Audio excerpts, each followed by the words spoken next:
projection. What a shame. Astral projection is a remarkable ability of immeasurable possibility. Yet when people hear about it, the first thing that comes to mind is fear-based thoughts, when there is absolutely no need. We don't have to just change what we think, but how we think. Awakening consciousness is synonymous with learning how to transcend the physical body through astral projection. Furthermore, transcending the physical body is absolutely synonymous with self-healing. But what is transcending the body? It is a profound realization that you are not your body. It is when you stop identifying with the body. However, we don't transcend the body by trying to forget it. Instead, we enter the body and become acutely aware of it. The body is a gateway, a temple to a higher intelligence. The same is done with the mind also. We don't transcend the mind by ignoring it, but by occupying and understanding it. Such a thing can barely be talked about and only experienced. As repeated throughout this book, this is something that must be experienced beyond the mind, in your own awareness. This is gnosis.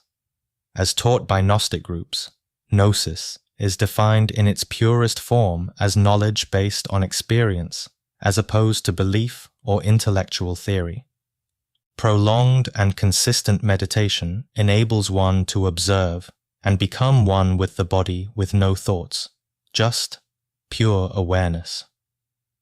This act of rooted observation helps you innately realize that you are not your body, and in this realization, you will be less attached, naturally.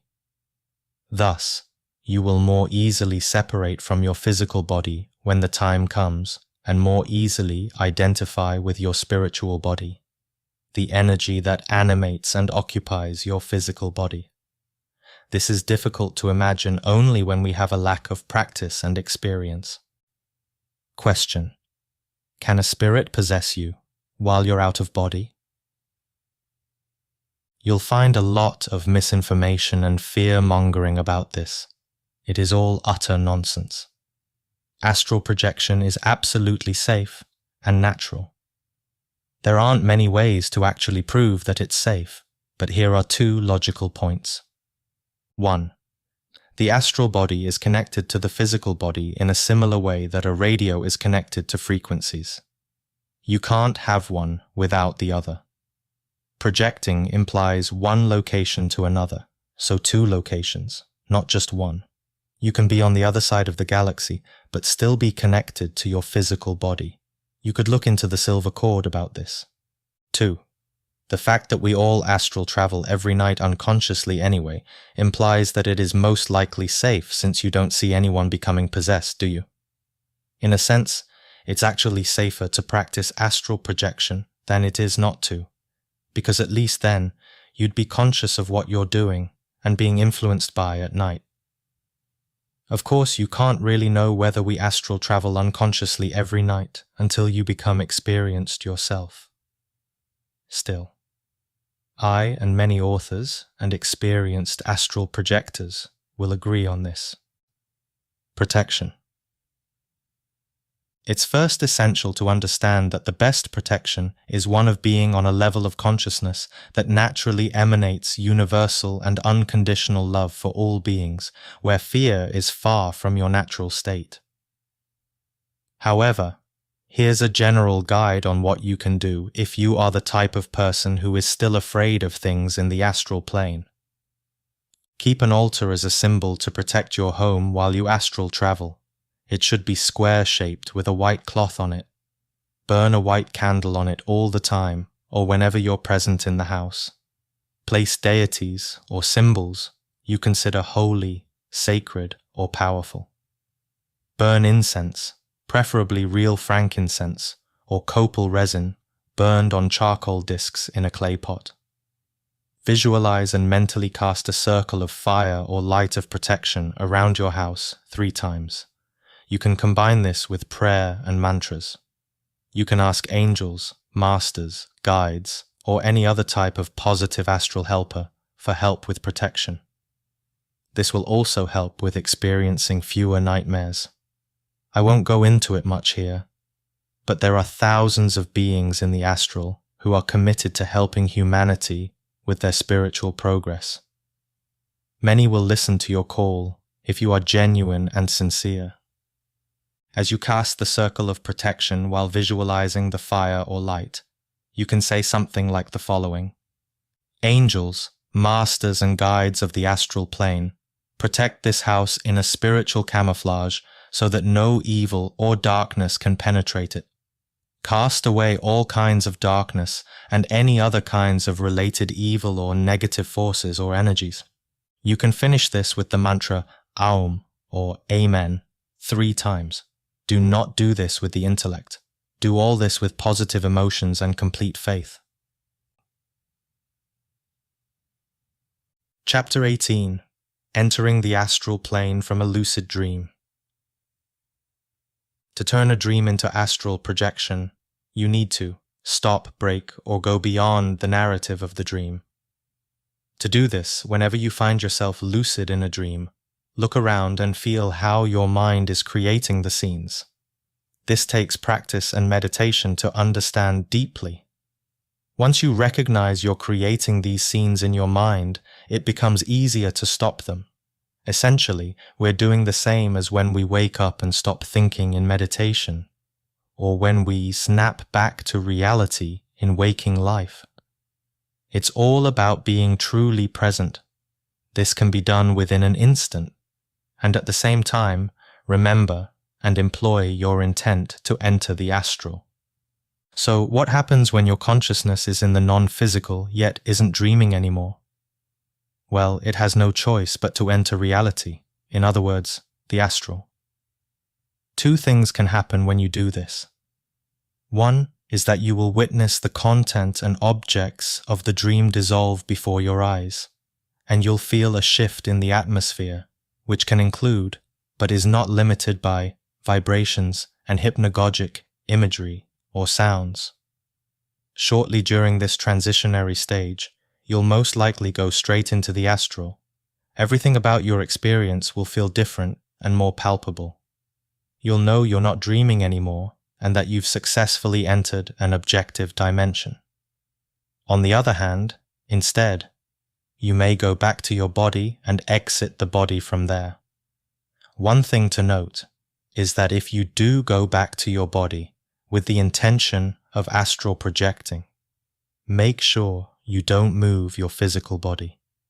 Anytime we attempt to sit or lay down for formal meditation or astral projection, we shouldn't be moving any part of our bodies. Let it settle and become still, without frustration or restlessness. Just relax. There are different techniques for entering the astral from lucid dreams that others teach, like creating a portal. These are fine, but what I'm describing is more about understanding the consciousness mechanics behind what happens when we do this. Direct understanding is essential when turning dreams into astral projection.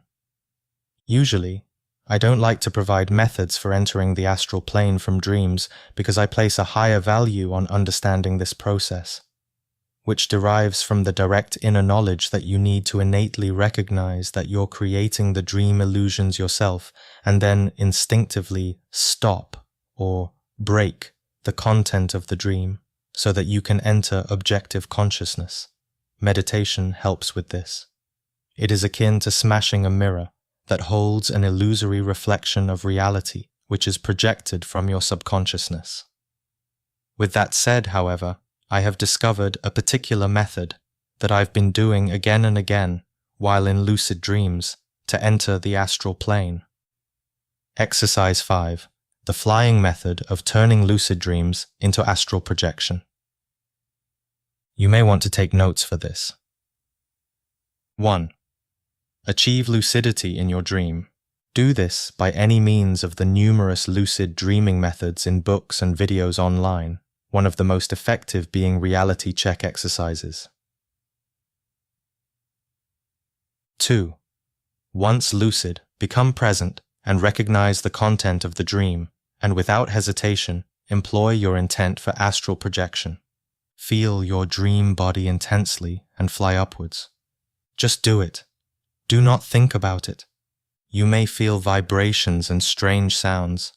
As you feel yourself traveling and breaking through your non-physicality, which can be quite an intense feeling, just intend to keep ascending through higher states of awareness. You can even say mentally, enter the astral plane.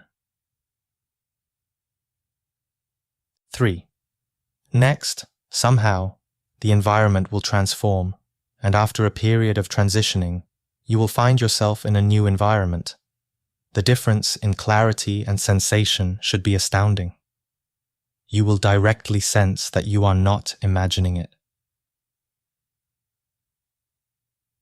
Trust that you will know whether you are in the astral and whether you're still dreaming or not.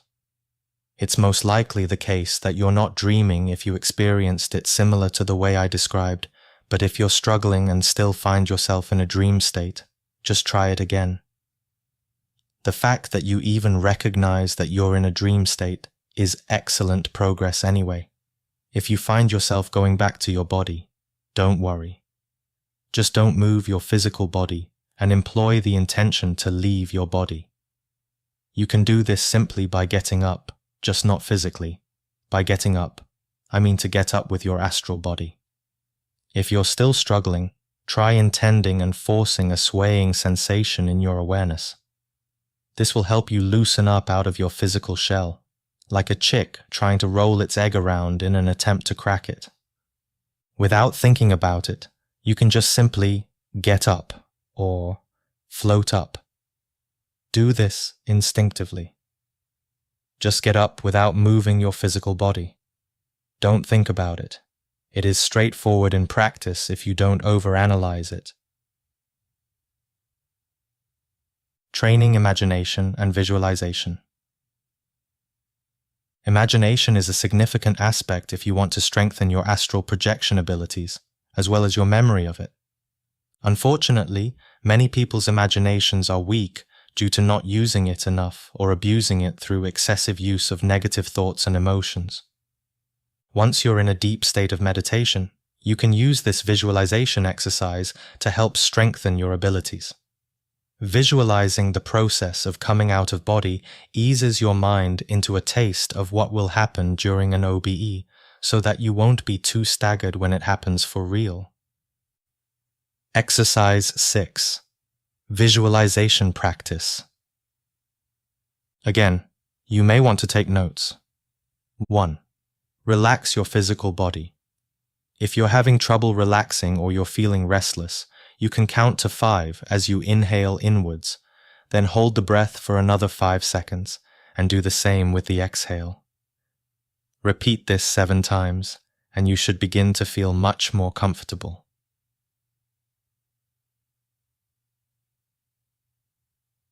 2. Meditate for some time until you feel you are calm.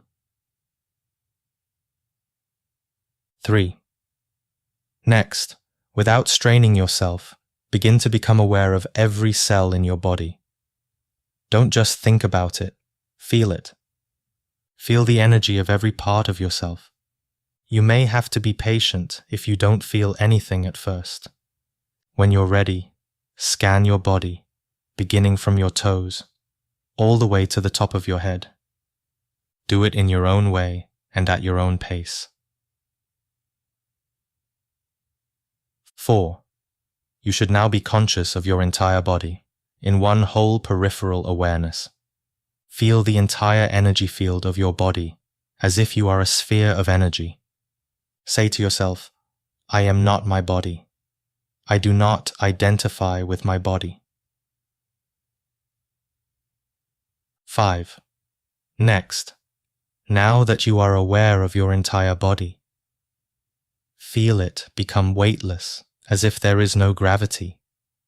Then, simultaneously feel and visualize yourself floating up and out of your body. 6.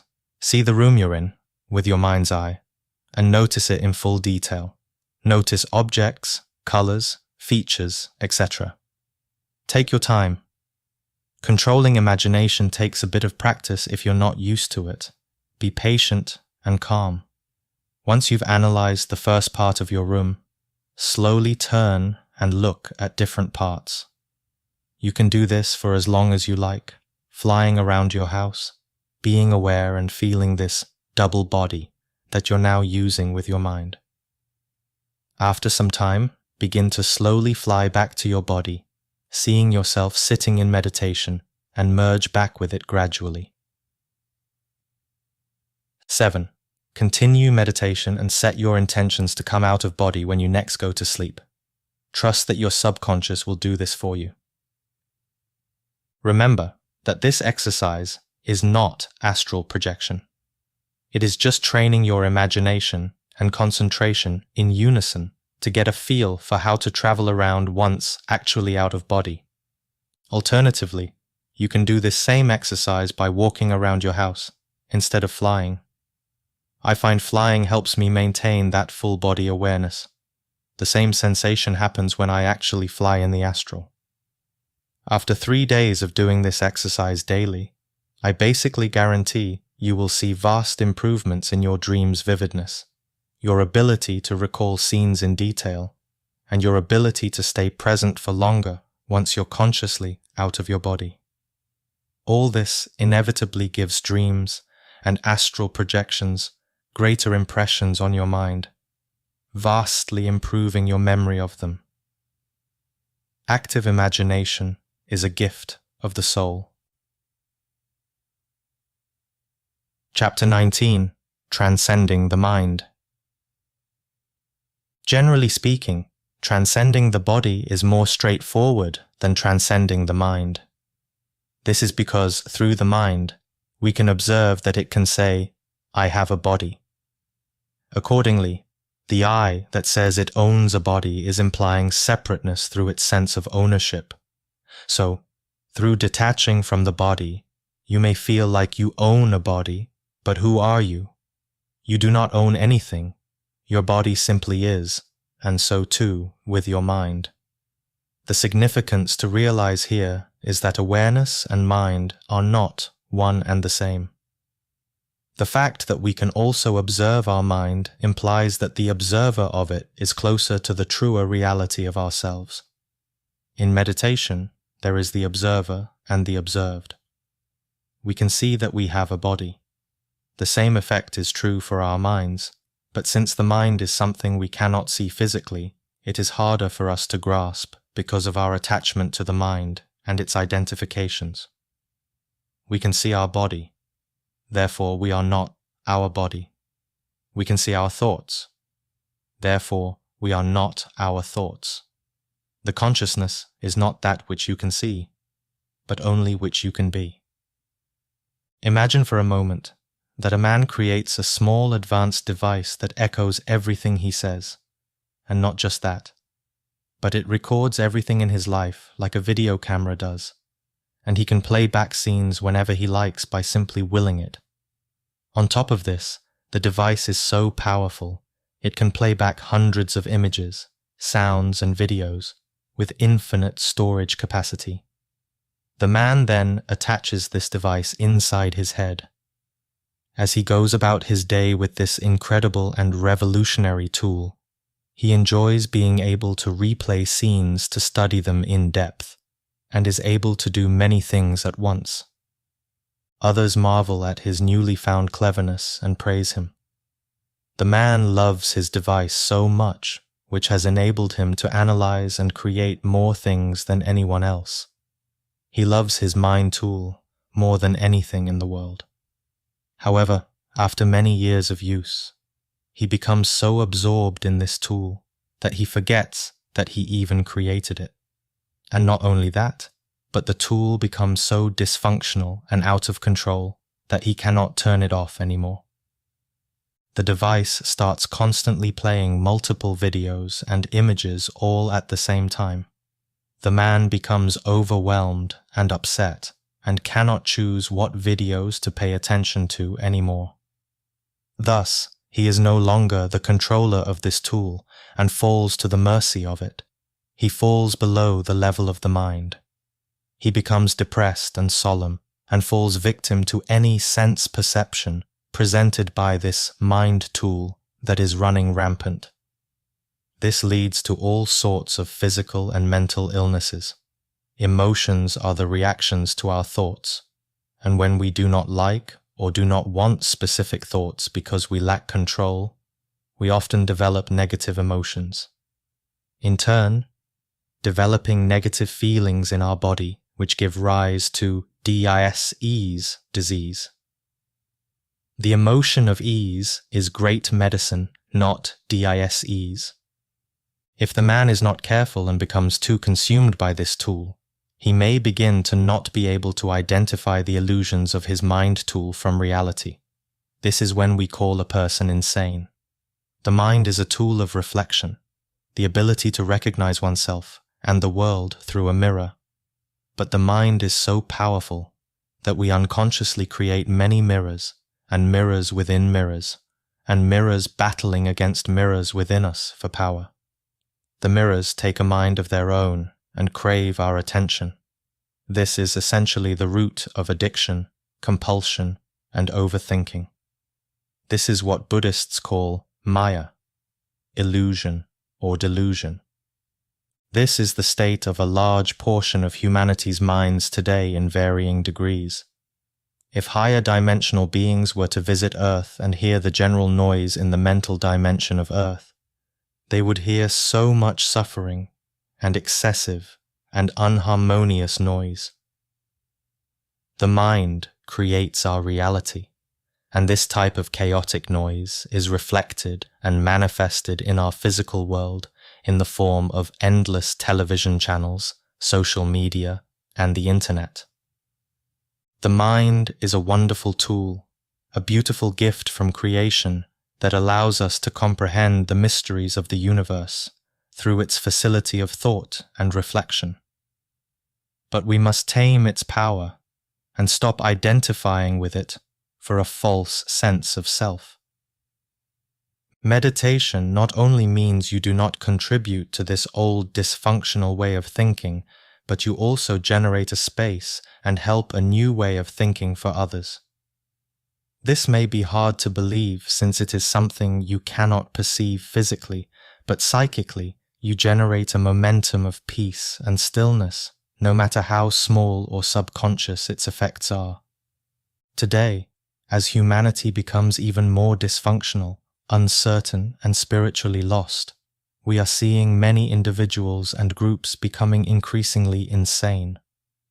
However, amidst this craziness, more and more individuals are spontaneously breaking the barriers of the limited mind through intense suffering and seeking spiritual liberation as a result of this. This happens when a soul consciously understands their own suffering, and they suddenly surrender all their self-loathing and self-importance.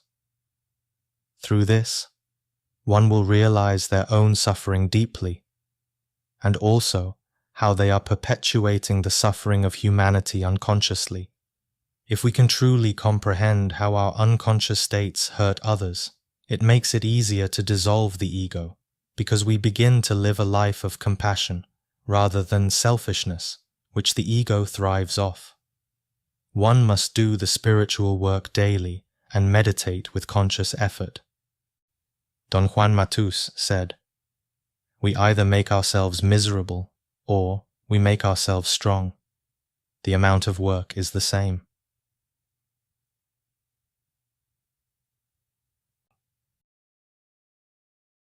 Chapter 20.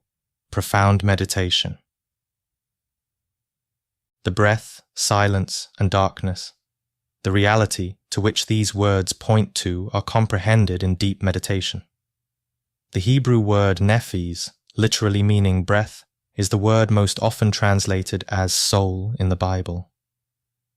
Hence, the breath becomes a powerful portal into the non-physical when awareness is placed upon it and gently concentrated for extended periods of time. Meditation is an undoing of layers of the mind by doing absolutely nothing at all. You only need to be persistent and patient. There is nothing you need to do in meditation. The mind will settle. This is irrefutable, wholly and utterly true. You will experience it if you genuinely put your heart in it instead of just experimenting. All you need to do is be, and let go. Do not go into unconscious dreams. Do not look for experiences or new states. Simply allow consciousness to unfold and flow naturally. It knows what to do. There is nothing more powerful, more transcending than true, profound, and deep meditation. And when you understand it, it is so simple. There is nothing you need to do, yet everything gets done.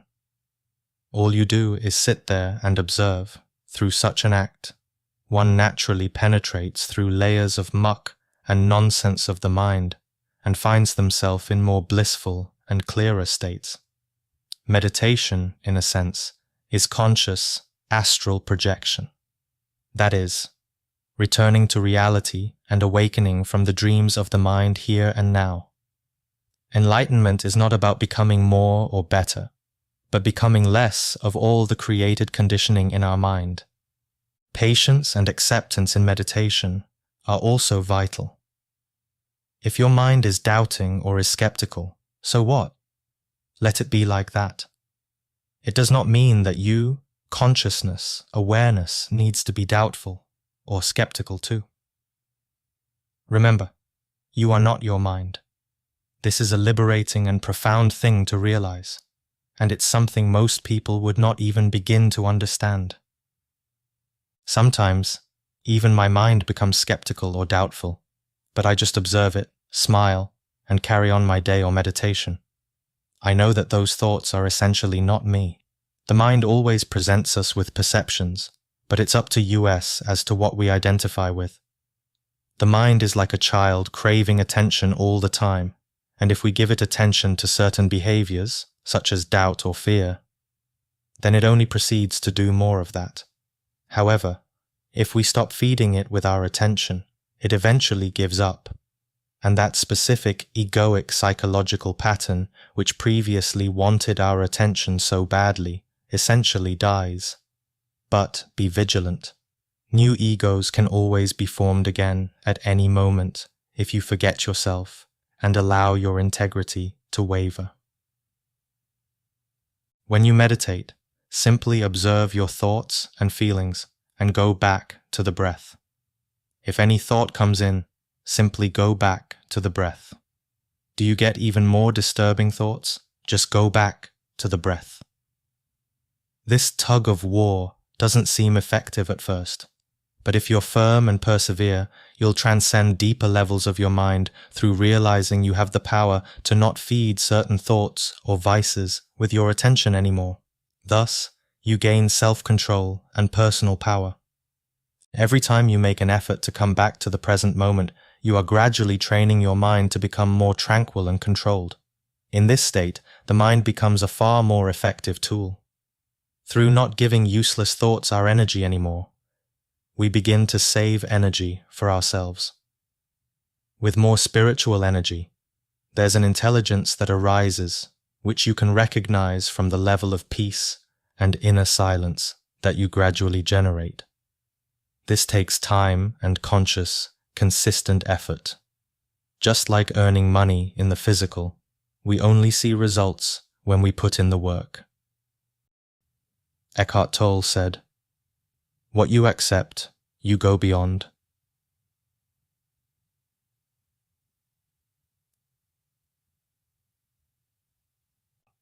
Chapter 21. The Obstacle of the Ego. It's fantastic if we can work on spiritual practices such as meditation and astral projection. Nevertheless, a common obstacle we all share can significantly inhibit our progress, and it's the infamous ego. This topic deserves a dedicated book for itself in order to really analyze and comprehend in its truest psychological and spiritual depths. Nonetheless, let's briefly touch upon how the ego stands in the way of our progress in terms of astral projection. It can impact our progress, because if we're angry, lustful, hateful, irritable, impatient, restless, reactive, impulsive, gluttonous, etc. Throughout the day, such things can break your stream of continued spiritual efforts and disturb your mind from its accumulated peace and conscious intentions. This happens because such psychological traits are often a result of unconscious, uncontrolled impulses. This might sound like a challenging aspect, but there is a positive side to this. Once we recognize our negative tendencies and faults, we can actually use these bad habits and reactions that we have throughout the day for opportunities to grow in consciousness. For example, say a man comes back from work and becomes irritated when his wife doesn't have food ready for him. For his sake, it can be damaging if he becomes irritated internally. But what's destructive is if he doesn't make an effort to become conscious in that moment. His irritation can turn into anger. Then, out of impulsiveness, he can express his anger verbally. And if this man hasn't even a single rational thought, he could express his rage physically. The consequence of this is that now, this man's previously pleasant state of mind has been agitated. The remnants of his anger may stay imprinted in his mind until he sleeps and can truly let go of the stress of the day through sleep, which is just one purpose of sleep. Suppose this man is interested in dream-related practices.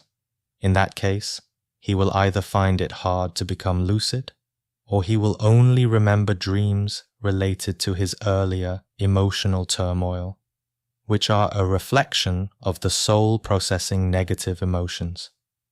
If we come into a situation that really hurt us during the day, and we spend the day in self-pity after an argument, or because we became distressed or offended by something we read or saw on the news, then we will most likely dream about it at night. Now you can understand that dreams act as a way for our consciousness to process impressions from the day in order to be ready for the next day. So, if we don't let impressions from the day be interpreted as stressful or negative in our minds, then we have better chances of coming out of body or becoming lucid in our dreams, because we have more inner space as opposed to the usual clutter of unconscious impressions. Similarly, people who say they had a bad sleep or have recurring nightmares may have lived through an experience at any time in the past that gave them an impression so strong that their consciousness is struggling to digest or accept. Thus, it becomes part of their underlying subconscious reality, which can express itself in various ways through negative thoughts, emotions, and behavior. We call this trauma. This is why consistent meditation and working on oneself is a long-term and gradual healing process. It's not enough to just stop acting outwardly from anger or other negative emotions. In such moments, we should look within and become highly aware of these emotions, catching them before they grow and overwhelm us. When you feel disturbing emotions or reactions try to overcome you, you can ask yourself, is becoming angry, irritated, depressed worth destroying my inner peace? You can affirm to yourself, nothing can overwhelm me. Always try to see the bigger picture. Most of what people do or say ultimately doesn't matter in the greater reality of life. It will all pass. Hold on to your inner peace. There are numerous opportunities to challenge ourselves throughout the day. It could be to do with laziness, eating too many sweet treats, watching too much TV, interacting with demanding family members, etc. Exercise control over your reactions and impulses. Every challenge is an opportunity to become more aware and overcome negative tendencies that cause depression, anger, or moods. We all have our triggers, and when we encounter them, we either become less conscious or more conscious. It all depends on the skill and strength of our conscious control over these tendencies that arise in our awareness. Will we let the rampant ego take over, or will we make conscious decisions for ourselves? In other words, Will we let unconscious dreams play in our heads, or will we dissolve our dreams and wake up to a new reality? Furthermore, it's important not to see these opportunities, or rigors, as inherently bad in daily life. If we didn't have them, we wouldn't be able to discover ourselves effectively. The world is a mirror reflecting back all parts of ourselves, the good and also the bad. In Gnosticism, this is called the psychological gym of life, and it is considered a powerful tool to dissolve our egos, as opposed to just running off to a temple in the East to seclude yourself from society, which would barely give any challenges or show yourself unconscious reactions that are within, especially when you don't have to deal with other people anymore. Samael Aun-Weor said, "The best method for the elimination of the ego is found in everyday life lived intensely." Unquestionably, it's difficult for many of us to self-reflect, and even more difficult to admit we have faults. This is the human dilemma, and you have to understand it's a natural part of our experience.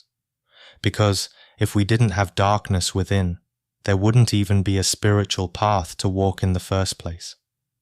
There wouldn't be a journey where we have to make efforts to shine the light of awareness into dark and unknown territories of our consciousness. Because otherwise everything would be light already, and you wouldn't have any desire to even read this book. What would be the point in the spiritual journey of the human being if we didn't have darkness within us to begin with? To really take a look at our egoic patterns takes sincerity, honesty, and humility, combined with living life alert and aware at all times. Such a practice, where we deny ourselves, may seem like a weak act to the mind initially, but it is a sure step in the path of gaining true spiritual strength. By doing so, you will also notice how it will positively and profoundly impact your nightly experiences, instilling them with more meaning as you progress, rather than having random and meaningless OBEs. Eckhart Tolle said, "The ego cannot dissolve itself, but in the light of awareness it dissolves." The power of being present. From what I've seen, meditation and being present in daily life is commonly overlooked in astral projection communities. In reality, it's my understanding that in former times, yogis and monks would naturally discover the deeper realities of the astral plane without any prior knowledge of it. They practiced in the order of meditation, lucid dreaming, and then astral projection. They did this by staying present from moment to moment, treating life as one long meditation, and endeavored to comprehend any personal psychological defects and illusions that got in their way. For most people, except for a few gifted individuals, it's not particularly productive to jump straight into astral projection. Learn the steps, study, and practice. There is no rush. Actually, there are many accounts of people who were only concerned with meditation and enlightenment, and because they were so devoted to it, they, to their surprise, naturally began having spontaneous out-of-body experiences, without even knowing what the concepts of OBEs or astral projections were in the first place. If you're someone who frequently fails at astral projection and becomes confused or upset afterwards, don't be discouraged. The fact that you're at least trying says many positive things about you.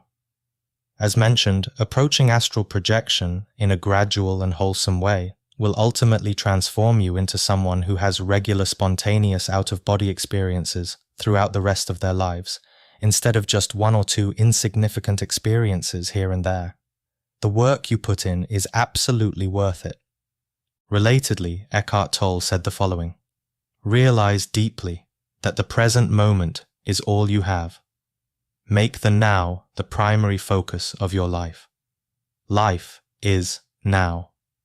There was never a time when your life was not now, nor will there ever be." Chapter 22. Cultivating your approach. Only a minuscule part of the reality of astral projection is understood logically. In fact, it is best comprehended from the right side of our brain, the side that cannot explain things logically. It's the part that appreciates the art and beauty of life. People who consciously astral project are, in essence, artists. Thus, it is my understanding we should approach it in this way, much like how a talented painter approaches their canvas. Ask any talented composer how they created such beautiful symphonies. Did they study the theories and science of music? Yes, but did Mozart or Beethoven systematically think about these things when they performed such beautiful, otherworldly compositions at the heights of their careers? I would argue they certainly did not. The theories and science were deep in their subconscious by then, and when it came time to actually create music, they used their hearts. And it's with this intelligent organ that we should approach the phenomena of astral projection. More than ever, there is so much information on the internet about the stages and sensations that occur during astral projection. Many people overanalyze these sensations too much, thinking that they need to think about all these processes in a logical way. It's like asking yourself, how do I walk? And saying, well, I should get up, place my feet on the ground and try to bend one knee and then lift one foot, but then you fall over through excessive thinking instead of doing. Walking requires the balance and awareness of your entire body. If you're going to focus on one part without balancing other parts, then you're going to fall. Likewise, we need to recognize that astral projection is a wholesome, holistic, organic, natural, and integral part of our lives, just like walking. Just as babies learn to walk without thinking, we too should primarily approach astral projection in the same instinctive way. You must believe that you can astral travel. Like many in the modern world, most people will only believe something when they see it. Hence the age-old saying, seeing is believing. I like this mindset. It's objective, and I don't want to draw conclusions about reality until I experience and know it for myself directly. This is gnosis, knowledge based on direct experience rather than belief. Nevertheless, I must admit that for me to have started having out-of-body experiences, I had to take a leap of faith and apply the power of belief. It is incredibly beneficial to believe in order to project. If you're having issues with skepticism and fail in intuiting the reality behind the astral plane, then attempt to allow the mind to have the courage to let go of suspicion for some time. In this way, we can forget the saying, seeing is believing, and employ believing is seeing. Overanalyzing, as the mind is so commonly taught to do, can lead to doubt. If you want to experience astral projection, my personal advice is to reduce asking yourself too many questions. Nobody can really explain the experience of astral projection fully and do it justice in words. Whether you believe or don't believe in astral projection, both are mere beliefs. The depth of reality behind it is something the intellectual mind simply cannot comprehend until it starts to witness it for itself. Have confidence and know that you will learn to experience it for yourself. Reality is never what our minds imagine it to be, no matter what the situation in life. So, one's first step is often in believing, based on conscious faith and intuition. After you experience it, you no longer need belief because it turns into direct knowledge. You have to take a leap of faith, like a blindfolded initiate in the temples of Freemasonry, Theosophy, Gnosticism, Rosicrucians, and other esoteric mystery schools. Those blindfolded ceremonies are simply a reflection of this inner process of acquiring spiritual knowledge within all of us. Know that you do not know that you are blind to the truth, and walk forward into it anyway.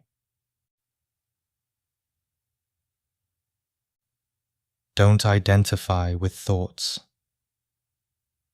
It's essential to root ourselves in consciousness rather than the surface layer of our lives, such as mere thoughts. Yet, what are these thoughts? They're objects or forms floating around in the space of our consciousness. For enlightenment, it's essential for us to be rooted in formlessness, the formless dimension of life, in order to have more space in our consciousness rather than objects. This requires a sort of spatial or peripheral awareness in our daily lives, rather than focusing or getting lost in certain thought forms which present themselves to us compulsively. The mind is inherently dysfunctional in this way, and we inevitably become more dysfunctional the more we identify with every thought that enters our psychological space. Let's look at the old philosophical saying, "I think, therefore I am," by Descartes. There's an error here which you can try to identify, clarified beautifully by Eckhart Tolle with the following paragraph. The philosopher Descartes believed he had found the most fundamental truth when he made his famous statement, "I think, therefore I am." He had, in fact, given expression to the most basic error, to equate thinking with being and identity with thinking. It took almost 300 years before another famous philosopher saw something in that statement that Descartes, as well as everybody else, had overlooked. His name was Jean-Paul Sartre. He looked at Descartes' statement, "I think, therefore I am," very deeply, and suddenly realized, in his own words, the consciousness that says I am is not the consciousness that thinks. What did he mean by that? When you are aware that you are thinking, that awareness is not part of thinking. It is a different dimension of consciousness, and it is that awareness that says, I am. If there were nothing but thought in you, you wouldn't even know you are thinking. You would be like a dreamer who doesn't know he is dreaming. You would be as identified with every thought as the dreamer is with every image in the dream. Cultivating unbending intent. Now that we've covered the importance of space-orientated consciousness, we should have a better intuition on how we can manage and master our thoughts, will, and desires more gracefully. One of the most critical aspects of astral projection, which also applies to any spiritual practice, is intent. Intent is how we prime our subconscious and trust our doing self to act for us, while we, consciousness, remain calm in non-doing. The Native American shaman, Don Juan Matus, concludes many of his teachings by describing successful spiritual people from his time as impeccable warriors with unbending intent. He explains with the following. Impeccability begins with a single act that has to be deliberate, precise, and sustained. If that act is repeated long enough, one acquires a sense of unbending intent which can be applied to anything else. If that is accomplished, the road is clear. One thing will lead to another until the warrior realizes his full potential. Anything is possible if one wants it with unbending intent and you don't let your thoughts interfere. Don Juan Matus goes on to say, "The problem for you as a challenge is whether or not you will be capable of developing your will or the power of your second attention to focus indefinitely on anything you want. This second attention, from a Native American perspective, is the same as your conscious will, your ally, which you can rely on if nurtured well. So how do we cultivate our intent? Continue your love, curiosity, passion, and interest for astral projection. Devote yourself, pray, meditate, and penetrate it to every core of your being and leave no room for doubt. Free your mind, as Morpheus from the Matrix said. He also says, there's a difference between knowing the path and walking the path. So, walk the path and practice, practice, practice. Every night, as you fall to sleep, you can repeat to yourself, "I will astral project." Keep saying this and feel it in every cell of your being until sleep overcomes you, and without knowing how, you may find yourself coming out of body. Willpower is an essential key to astral projection, and actually, you can achieve astral projection by willpower and intent alone, without any other particular method, if you exercise it unceasingly enough.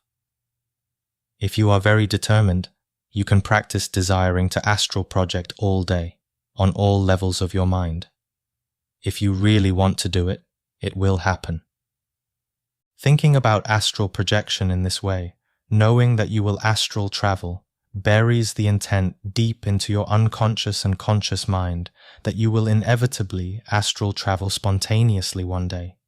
You have to want it, crave it, long for it in your soul, even when you're at work, at school, shopping, cleaning your house, or having a conversation with your boss. Remember your soul's needs. Contemplate the astral in your daily life. Reflect on the connection between the physical and astral worlds and be aware of its significance in existence. It is always around us, just as there is oxygen in the air. It is within us and an integral part of our nature. For example, the astral dimension holds within it the non-physical forces and feelings that we share with other people. This is called telepathy. Everyone has it, but we are unconscious of it. Additionally, as another tip for intent, it's essential to be specific about why and what you want to achieve from visiting the astral plane. This means having a particular task or purpose that you want to undertake when you next find yourself out of body. Having an intent such as, "I want to do whatever is best," is fine, but if your intent is vague, then your experience will also be vague. Have a specific wish you really crave to explore.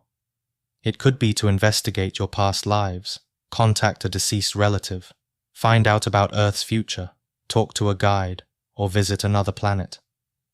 The possibilities are endless, but the important part is it should be something you emotionally desire. Only then will the power of your heart help you. After all, the astral plane is commonly called the emotional plane in various esoteric texts. Doing this will anchor your consciousness in will-powered purpose. It will significantly increase your chances of having a detailed, significant, and prolonged journey instead of walking around aimlessly, which generally results in shorter and less meaningful experiences. Chapter 23. Trying Too Hard. Analyzing attempts. One of the most common phrases and problems I see expressed amongst novices in astral projection goes along the lines of the following statement. So I got to the vibrational stage, and then I tried to get out of body, but I couldn't do it. To me, this kind of thought process has potential issues you may want to reflect on. If you've ever thought of something similar, consider how this way of thinking can affect your experience. I'm not saying there's anything wrong with thinking such a thought, but I am saying critically analyzing it can help you understand your progress. Let's break it down. The first part of the statement says, I got to the vibrational stage. It's okay to acknowledge what sensations happened. However, try not to think in terms of stages. There are no concrete steps or stages to do with astral projection. Don't expect the same sensation to happen again, or whether it will happen in any same particular order. Astral projection doesn't need to have all the typical sensations you hear about every time you astral project. It can be different each time, or have minimal sensations, especially if you go straight into the astral plane from a lucid dream. In the next part of the statement, it says, and then I tried to get out of body. If you're feeling vibrations and feel like you're about to come out of body, but you keep ruining the experience by trying something prematurely, then stop trying. As Yoda from Star Wars said, do or do not, there is no try. When you're about to come out of body, you can usually feel vibrations, hear sounds, or see visuals. Don't worry about them. Don't try to grab onto new sensations immediately like a child in a candy store. Instead, be patient, surrender to them, and let them unfold naturally. In this way, you can eventually intensify them. Once intensified, you should be able to lean into those sensations and just get up out of your body. If you can't, don't worry. It doesn't mean you failed.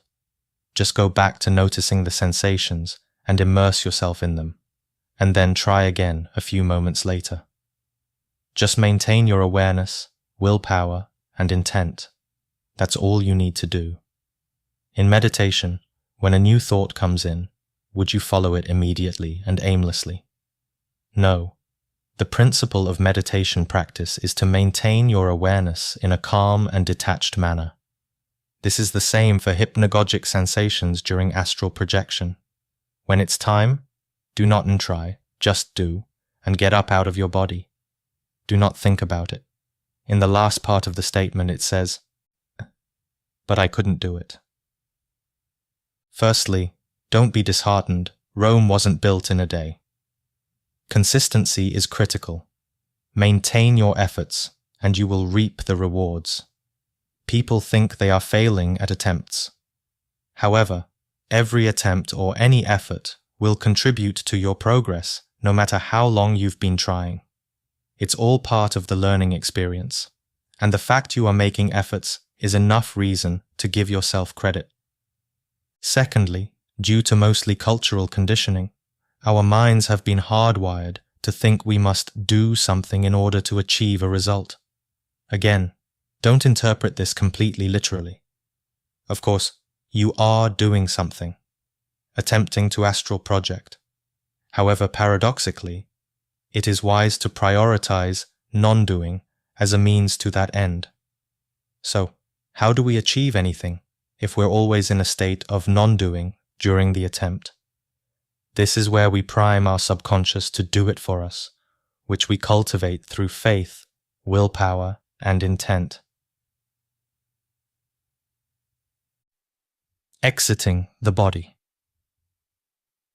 Now that I've attempted to convince you to stop trying so hard to leave the body, let's actually address how to approach leaving the body when the time comes. At some point during your endeavors, you will successfully find yourself feeling extrasensory vibrations, sounds, and/or images. This usually happens between the precise moment of wakefulness and sleep.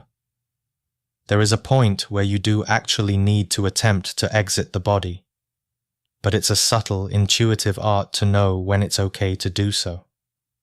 Usually, the correct time is when all these extrasensory phenomena become very intense and seem to reach their peak. This takes practice, and you'll get a feel for it in time.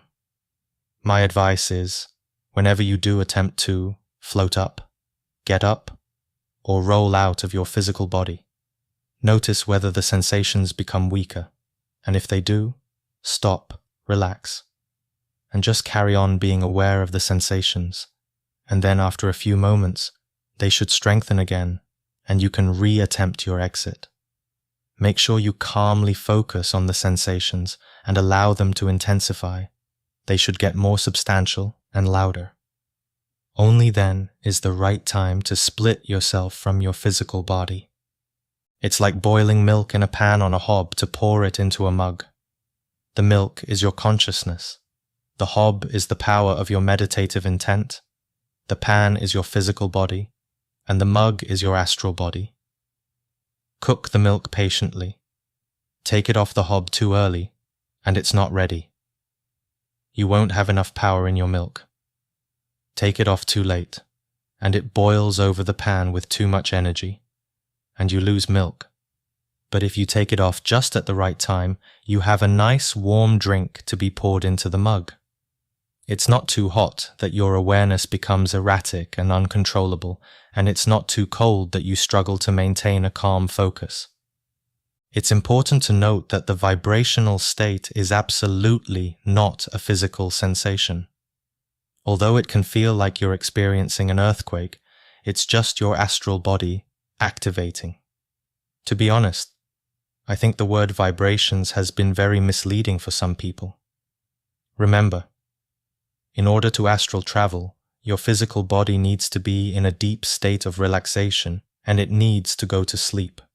You do not need to seek the vibrational stage that is talked about so often. You absolutely don't need to experience it in order to astral travel either. Keep your eyes open. One important tip I give to beginners is that once you're successfully out of your body, don't close your eyes. Keep them open the entire time you explore the astral. There's no need to even blink in the non-physical. Even if you want to transport to another location or dimension, keep your eyes open. Closing your eyes can be a method of going back to your physical body. Experienced practitioners are more able to close them without going back to their body. But for novices, it doesn't come as naturally. Your vision in the astral is what keeps you grounded there. However, if you do find yourself out of body with your eyes already closed and struggle to open them, you can try to open them with your astral fingertips, and you should then be able to see. If not, your instinct to go back to your physical body may be too strong. You have to be comfortable with the idea of being separate from your physical body. Lack of vision sometimes happens when we first start having experiences because it's like our ordinary waking consciousness is getting used to using an entirely new body, your astral body. The same effect can even happen when walking in your astral body. Your legs might feel very heavy. In this case, you could try to use your hands to pick your feet up. It can also be remedied by just sheer willpower. In any case, such effects gradually wear off with more experiences, and you'll be controlling your astral body in no time. Just as a baby eventually learns to walk and talk with their new physical body. Chapter 24. Navigating the Astral Realm. Once you're out of body, there is no method required to do what you want to do or go where you desire. You simply intend it with the power of your will. Your emotions become your guiding force, your compass. You do this the same way you want to go to your bedroom to sleep or your kitchen to eat. You don't think about it. You simply just get up and go. Let's say you find yourself out of body and you want to visit Paris. You can simply fly through the sky while intending to arrive in Paris. You won't see yourself flying past the exact physical way there, nor will it take you the same time as it takes for a plane to fly there. You will arrive within moments. You may even see a wormhole effect around you, or everything may just become black for a few seconds until you pop up in your desired location. In various esoteric teachings, they describe the astral plane as the fifth dimension. Assuming this is correct, we can go off the ground that science states that the fifth dimension is beyond space and time. If the astral plane is beyond space and time, then this is why we are able to transcend physical distances between 2 points and why we're able to visit the past and future. To visit the past or future, we use the same principle: intention. Intention is your driving wheel. And it's important to note that it is beneficial to have some sort of goal that you would like to fulfill or some kind of location you would like to visit before coming out of body. The astral body is inherently energetic and likes to have a destination. If a vehicle doesn't have a destination, then there's no need for it to stay switched on, and it might as well turn itself off to save energy. And conscious astral projection requires a lot of spiritual energy, so use your time wisely, but don't rush. Just set your destination and enjoy the ride. The astral body is more advanced than a self-driving car. Don't underestimate it. Trust it. Think of 1 or 2 things you would like to do once out of body. They can be as ambitious as visiting a deceased relative, visiting another planet, or seeing major events in the past.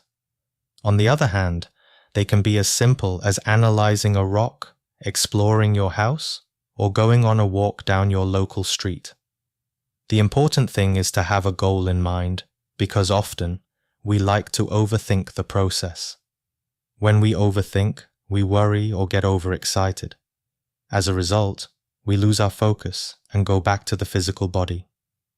It's also important to note that you do not need to complete the goal you had in mind. As you journey into your experience, you may see something that interests you more, or you may feel a burning desire, in the moment, to do something else. You could see an event you may want to join, or you might suddenly like to inquire about a problem that you want to sort out in your current physical life. In this case, you could simply ask the question either out loud or mentally, and you may even see a guide appear to give you some advice. Alternatively, you can ask for a guide before going to sleep too. When it comes to language in the astral, you will find that anyone you speak to will usually speak the same language as you. It's not that they necessarily know your country's language intellectually, but that there is some sort of universal auto-translation in the astral that gets the person's communicated messages to us and interprets them in perfect real time. This sort of communication is absolutely efficient, and you often don't just hear the person in perfect words, but you also understand them in the complete sense of understanding. In essence, it is telepathy, our base level of communication on the most human type of interconnectedness. How you interpret these messages also depends on your skill and openness to intuit them. When you see someone talking to you, you may even see images appear about what they're talking about, and you'll feel the emotions they are feeling. When you experience this directly, you begin to understand how to bridge this power into the physical. It's precisely how clairvoyance and clairaudience works. For example, one time, while I was out of my body, I decided to visit a movie theater in the astral plane. I walked inside and sat down in one of the back rows. There were only a few people inside. Instead of being interested in what was on the screen, I glanced over at a man sitting in one of the middle rows. He watched the screen intently, and as I watched him, I saw pictures floating around his head area which were images from his life. I saw his dog, his house, that he smoked cigarettes. I saw his family, etc. As I was gazing, soon he turned his head and looked straight at me.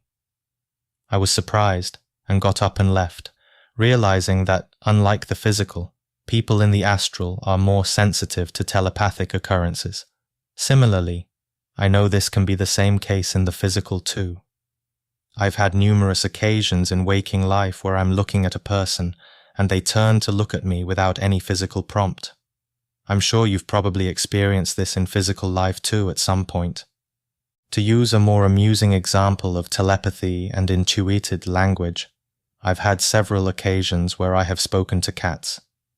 In one excursion, I found myself in a family's home. In the home, the family members were all excited and were celebrating the fact that they were getting some new kittens. However, when I looked at their current adult cat, I could feel that he was not happy. I asked him what was wrong, and he said in plain English, "I don't like the way humans are.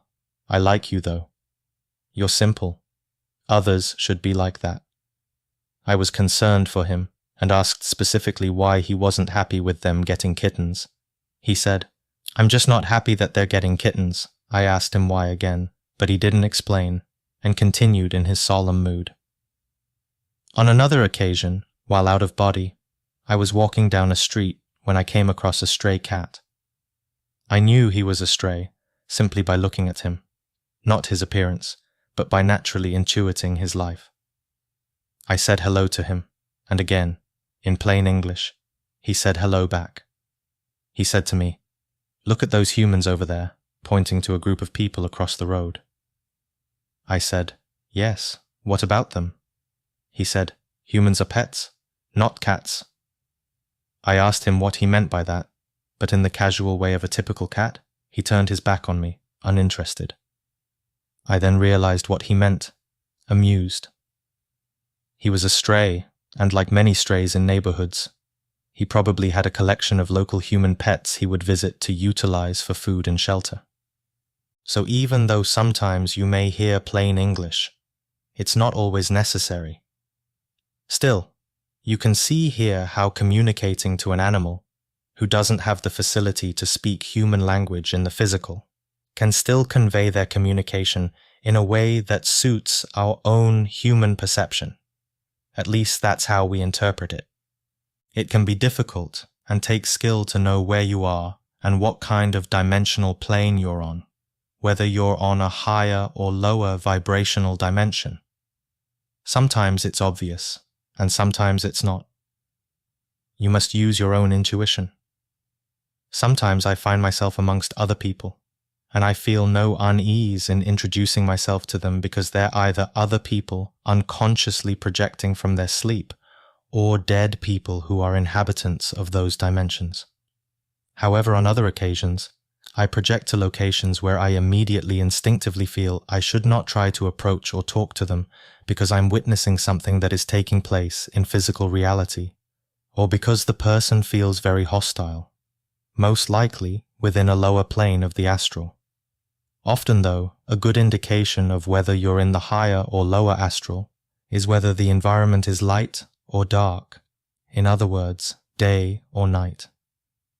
Although this isn't a foolproof way to tell, it's a common characteristic that higher planes are usually brighter and lower planes are often darker. Another peculiar wonder about these worlds is that animals' non-physical counterparts can often look different from how they appear in the physical. For example, in the physical, when I lived in a property in London, a local cat would often visit me through my window. I've always been fascinated by cats and always strived to learn from their visibly meditative Zen-like state of being. If you would like to live with a Zen master, then get a cat. I decided to befriend him and utilize him for my practices. Around a week after being with him often, I came out of my body. To my surprise, instead of seeing my small regular cat friend, I saw a large black jaguar. I was taken aback and almost felt fear. Still, I knew it was my same little friend as he acted in precisely the same way he does in the physical, with the way he moved around and played, and also by the energy signature I felt from him. Another example of this that I've seen multiple times is in birds. One time, out of my body, I heard knocking on my bedroom window. I went to see what it was. It was a crow the size of a large dog. It filled my entire window. Other than birds, I have not noticed other types of animals presenting themselves differently. Perhaps this is why birds and cats have been long honored in various spiritual traditions and cultures throughout history. Different appearances in the astral can be the case for humans too, but being the complicated beings we are, there are many things to consider when someone has a different appearance in the astral compared to the physical. A person can change their appearance at any given moment by their will or belief of what they look like, or how they feel if they're depressed or happy. We can also occupy several egoic forms of ourselves. For example, you could see the angry or happy part of someone. This is why this topic is more complicated when it comes to humans than animals. Animals are purer, innocent, and do not have the challenge of belief and intellectualism. Most of the time, though, most of us will assume our regular, usual physical appearance, powered by expectation and habit. It's just what we're used to. Shape-shifting is possible, though, and just like navigating to other locations, you only need intent to do it. Some people can also take the appearance of an animal, which relates to their specific animal ego nature.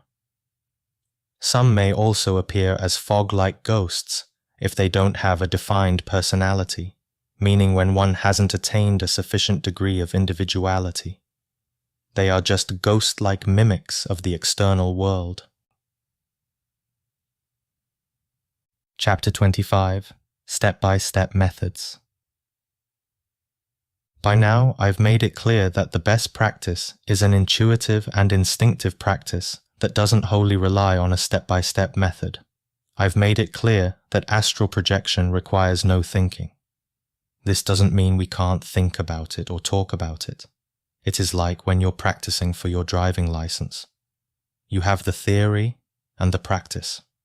You can theorize all you want about driving a car, but when it comes to actually driving it, it's best to clear your mind and feel the car in the moment.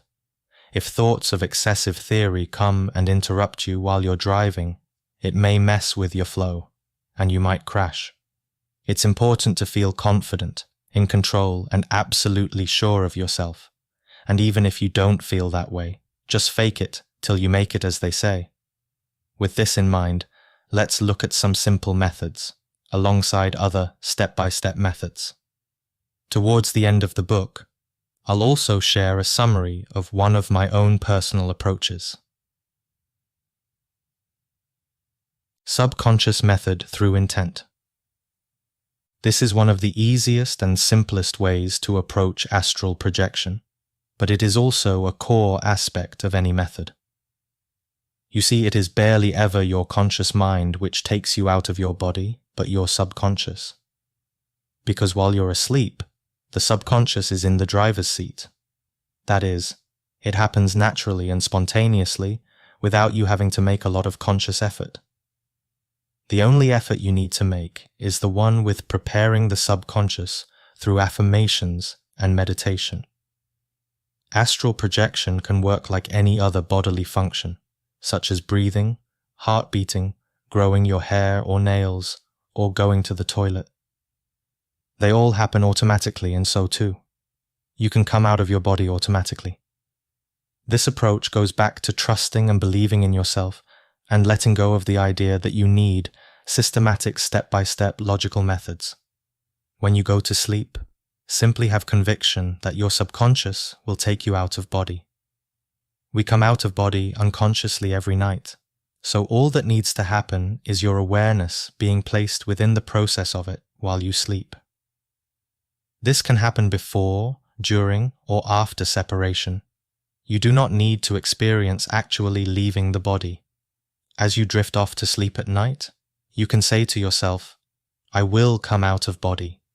And as you go about your day, ask yourself as many times as possible, "Am I in the astral?" Whilst at the same time analyzing your surroundings meticulously and genuinely curious. You will surely ask this one day when you're unconsciously in the astral plane. An effective way to solidify intent is to reach a deep state of meditation before sleep. And amidst that profoundly deep state, mentally recite, "I will astral project," and sense your expectation that it will happen as you fall to sleep. The more profound of a state that you are in while you say it, the more effective it will be.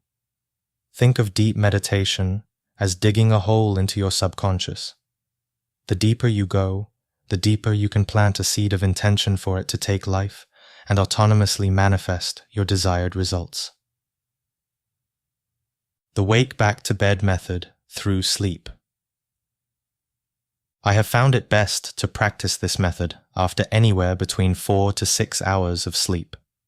Deciding on how many hours into your sleep you wake up is entirely up to you. Follow your instincts.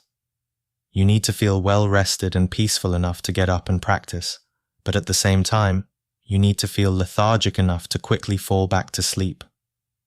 Also, consider how much time you have before having to wake up for the day's duties. Going back to sleep with having to wake up 1 hour later isn't the most effective approach. The thought of having to wake up so soon can be distracting. The activities of the day will soon be knocking at your subconscious. Instead, find a time that is peaceful for you. If you have pets who love to jump on you at any moment's notice, keep them out of the room. But if they are well behaved, and you find their presence next to you relaxing, it is no problem. When you get up in the middle of your sleep, you can also go to another location, perhaps your sofa or another bed, which is only for coming out of body. This can help your subconscious remember your intent and familiarize this location with the habitual energy of your spiritual practice. However, this isn't completely necessary. Personally, I have had most of my experiences while in my regular bed sleeping next to my wife. However, if you're very determined, a separate room dedicated to this practice can help a lot. Having your own psychic space to focus in is beneficial. Similarly, it does not matter what position you are in. I have personally come out of my body in almost every position. However, I find laying on my back is best for focus. But if you can't fall asleep in this position, don't worry. Sleeping in another position is fine. What's important is that you are relaxed enough to fall asleep. Relaxation of our muscles goes a lot deeper than most of us think. An interesting fact I came across is that some relaxology sources will tell you that the muscles of your jaw can be relaxed so profoundly that your jaw actually has the ability to hang loosely from your skull instead of its usual tense disposition. Try to relax your own jaw in this way. You'll see it's not something achievable in an instant, so make the effort to practice deep relaxation in every part of your body before any practice.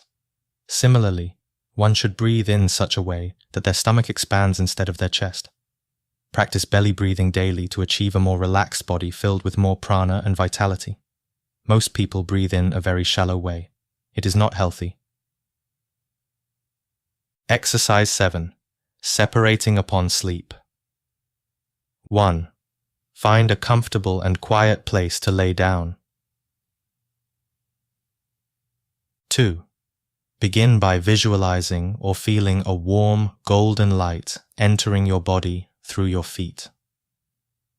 Relax and let go of your feet and go upwards, feeling the same relaxing light penetrate every cell of your body, through your legs, groin, stomach, organs, chest, shoulders, arms, hands, throat, face, eyes, jaw, ears, head, etc. Let go of every muscle and surrender. Breathe deeply and slowly. 3.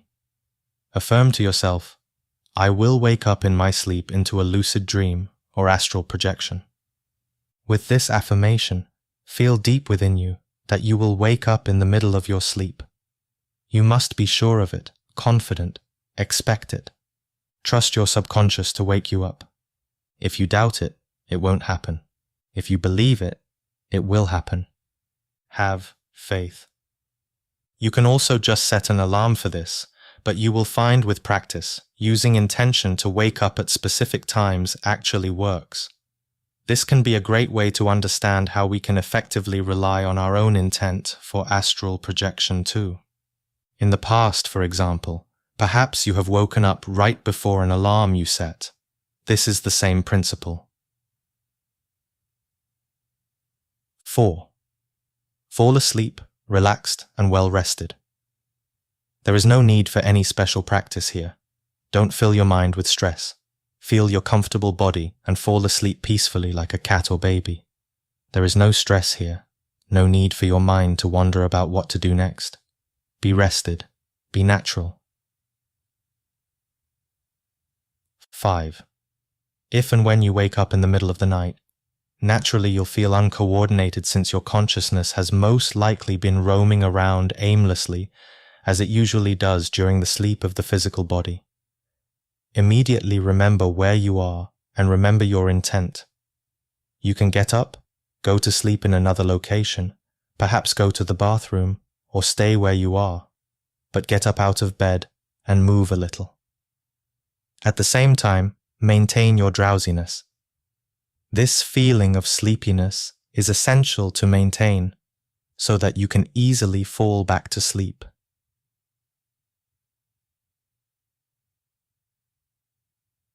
6. When you get back into bed, repeat the affirmation in step 3 and follow the same relaxation process. However, instead of just sleeping to sleep, this time aim to stay conscious during the precise moment between wakefulness and sleep. To do this, observe yourself, your mind, your feelings, your sleepiness. Notice your body drifting away. Remember that you are not your body, you are not your mind. Optionally, you can repeat to yourself as you sleep, mind awake, body asleep. 7. At the transition between wakefulness and sleep, in that all-encumbering sleepiness where you're so tempted to just fall into unconsciousness, suddenly use forceful willpower to get up out of your body. You may induce a feeling of vibrations through this. This is a good sign that you will shortly be able to lean into those sensations and get up out of body. However, do not tense the physical body in any way. The direct method through meditation. This is the most advanced method. The two previous methods have more to do with tricking the mind and taking advantage of the moment of sleep. However, this method is the one that will enable you to fully comprehend the entire process deeply. Beyond descriptions or intellectual analysis, you will know it within a profound level of your awareness. You will understand every step and be able to teach others as I am teaching you. However, this method can take months, if not years, to master, and it is much better to let go of any expectation for success with it in the short term. It is a long-term goal that will happen naturally. Besides, the point of deep meditation is to have no goal. Thus, it is futile to meditate in order to attain an astral projection state. The astral projection state occurs paradoxically without wanting it, through transcending unconscious layers of the mind naturally. It is better to adopt daily meditation and just know that one day, during a meditation session, it could happen. Meditate for the sake of awakening consciousness. Don't tirelessly seek experiences, for that would be counterproductive against proper meditation of being in a detached state, of being free from desires. This is a paradox, but this is how it works. Exercise. 8. 3 tips for daily deep meditation that encourage astral projection. 1. Focusing on coming out of the body defeats the purpose of meditation. The objective is to go beyond all thoughts, all desires, all sense perceptions. The mind thinks that it needs to do something in order to astral travel. The fact of the matter is that we need to exit the mind altogether and enter our spatial state of consciousness. And to do this, we go beyond it by simply observing it for extended periods of time. And just like a watchtower, by just observing it, without adding more judgments or agitations, we come to the direct realization that we are not our minds and that it is making noise completely by itself. We realize that we are that which is observing. You are the observer of experience, not the observed. You are the light of awareness itself, just as the light of a lighthouse. Realizing this, we can detach ourselves from the limitations of the mind with all its habitual ways of wanting to solve problems through analyzing and overthinking. Thus, if you are diligent, you will begin to experience genuine peace. But it doesn't just stop there. Continue profoundly into this state, and you will find that as you become experienced in being the observer, you will realize that you have freedom. Freedom in the sense that your awareness is not limited by your body. Thus, coming out of the body is a natural ability. You will realize you never had to think about anything in order to astral travel. All you had to do was undo and let go. 2. In the midst of deep meditation, especially if you practice for at least 20 minutes or more, you may notice you start to see vivid scenes in your perception. This is a completely normal part of the process. It's like seeing your thoughts. But they are becoming more subconscious. Just don't follow them, and don't let them distract you from your well-maintained practice. It's like having many television screens in front of you. You see, The mind successfully distracts us all the time with its usual ways. But when it sees that simple thoughts aren't working, it will begin to present more appealing visual scenes to you, and there will be a sensation of temptation to follow them. Don't be tempted, simply recognize them as distractions and continue your practice of impartialness and neutrality, and don't identify or attach with them. Remember that astral projection is not about thinking, imagination, visualization, dreaming, or visions. Astral projection is free from all imaginings. You'll absolutely know this when you experience it. 3. Eventually, as you meditate and go beyond all the forms and objects in your consciousness, there will come a point amongst the quietude of nothingness, like the cracking of a shell, where you will find yourself in another reality. It will just happen. Your usual ordinary worldly perceptual barriers will give way from the force and strength of your spiritual disposition. It can occur by grace, without knowing. There can even be a moment of unconsciousness, and when you bring yourself back by the strength of your habitual practice, you may find yourself in another reality. You may also simply awaken within a dream. Other than this, you may also experience the vibrational or hypnagogic state where you can lean into it and leave the body, but as I've mentioned, don't look or try to induce this state. Additionally, you may also enter conscious sleep where you are aware of your surroundings, but at the same time, your body enters a sort of superior type of sleep, much like how cats sleep, and since you're asleep, you can naturally leave the body.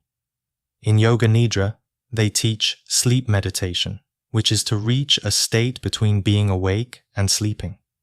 You can also look into Shabd Yoga, which instructs on how to listen to the inner sound, which naturally leads to out-of-body experiences. Chapter 26. Different Dimensions of the Astral and Beyond. The universe and the astral plane are multidimensional, and with that, we have the whole spectrum of human emotions reflected in these non-physical dimensions. The reality of the lower astral is here and now. Many very low vibrational and persistently depressed people are already living in the lower astral within themselves, even though they still have a physical body. It is an easy and straightforward dimension to overcome. Though it's not that easy if you ask the people living in those states of consciousness. We all have our challenges and self-limiting beliefs, which keep us anchored in certain states of consciousness. A lot of it comes down to a lack of self-worth, guilt, fear, or other related emotions.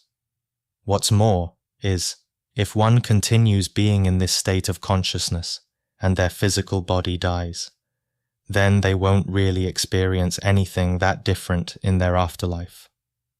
Thus, our concepts of hell and heaven are applicable to our state of consciousness here and now, not in the future when death comes our way.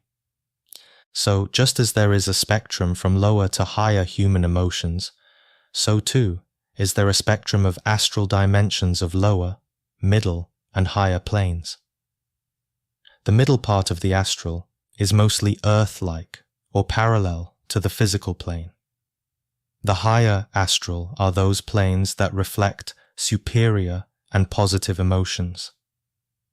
Filled with virtue and love, they are usually beautiful and sunny places, in contrast to the dark regions of the lower astral which are filled with negative emotional signatures.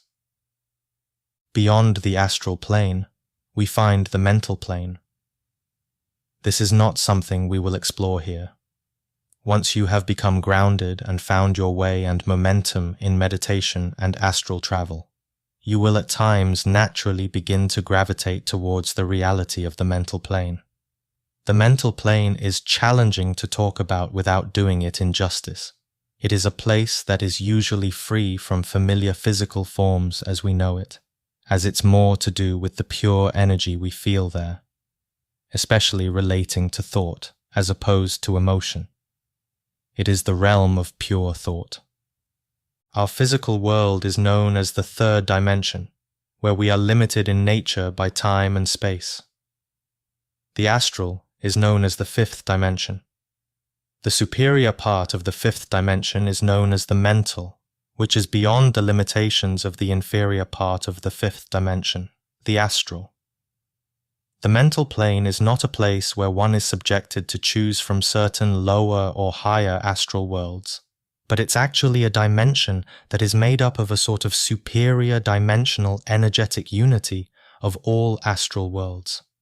In a sense, it is the source of all possibilities and realities of the astral world. All of our emotions synthesized into one all-encompassing intelligence. This is also known as reason or rationality, where the true power and implications behind all thoughts can be perceived directly. Even beyond the mental plane, there is the causal plane, which relates to our will. Internally, we experience this as the battle between our divine will or egoic will. It relates to the dimension of our conscience. And even beyond the causal plane, there are even higher dimensions of divinity and of pure consciousness, where we find the absolute, the ultimate nature of reality. These dimensions are so sublime and subtle, and so out of intellectual comprehension, that to even begin to talk about them, we would only start to have the capacity to relate them towards the abstract reality of what many call God, a divine intelligence beyond anything we could ever even wish to visualize or conceptualize.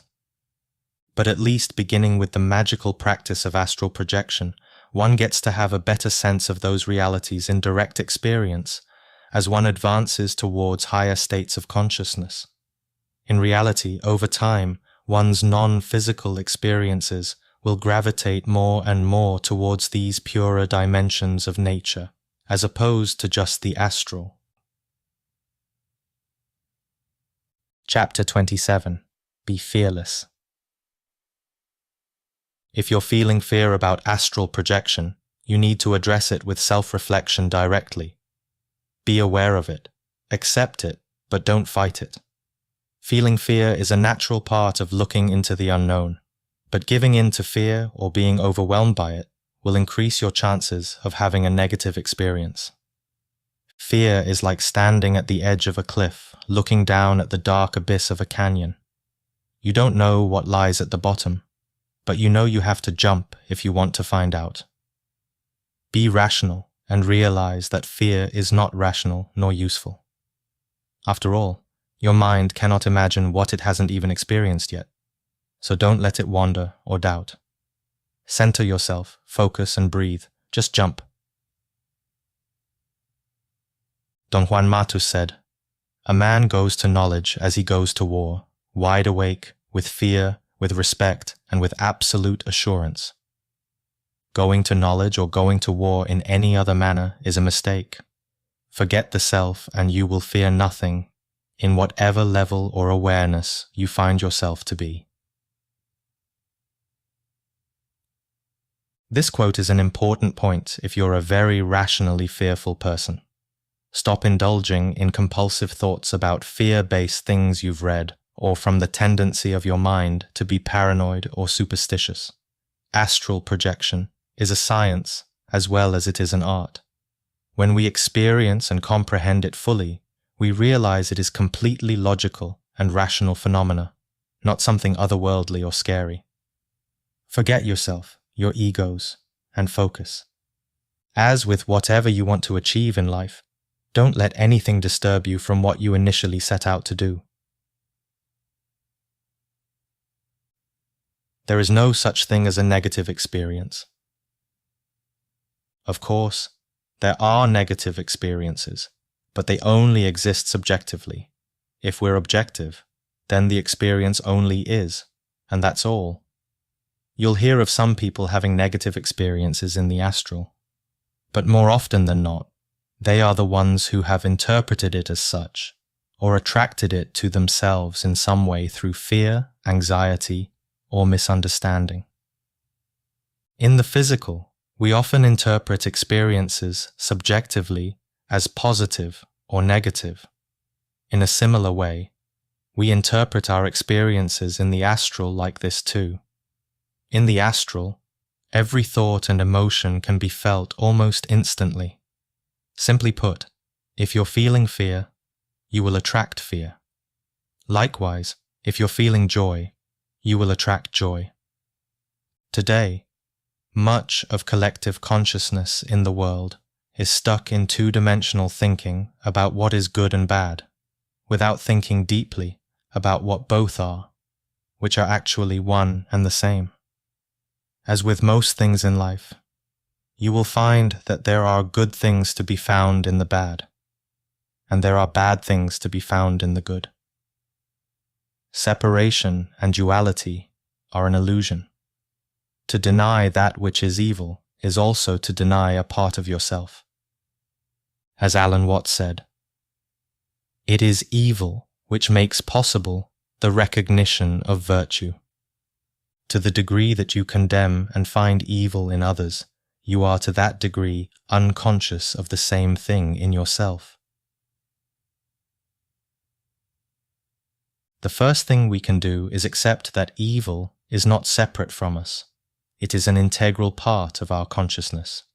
In fact, Gnostics believe that about 97% of our consciousness is in an unconscious state, and that most of us, on average, are only around 3% conscious. That's an idea of the enormity of how much we can awaken to. 97% of us are trapped in darkness, subjectivity, or ego. And ultimately, this significant part of ourselves is not really that much different from what we call evil.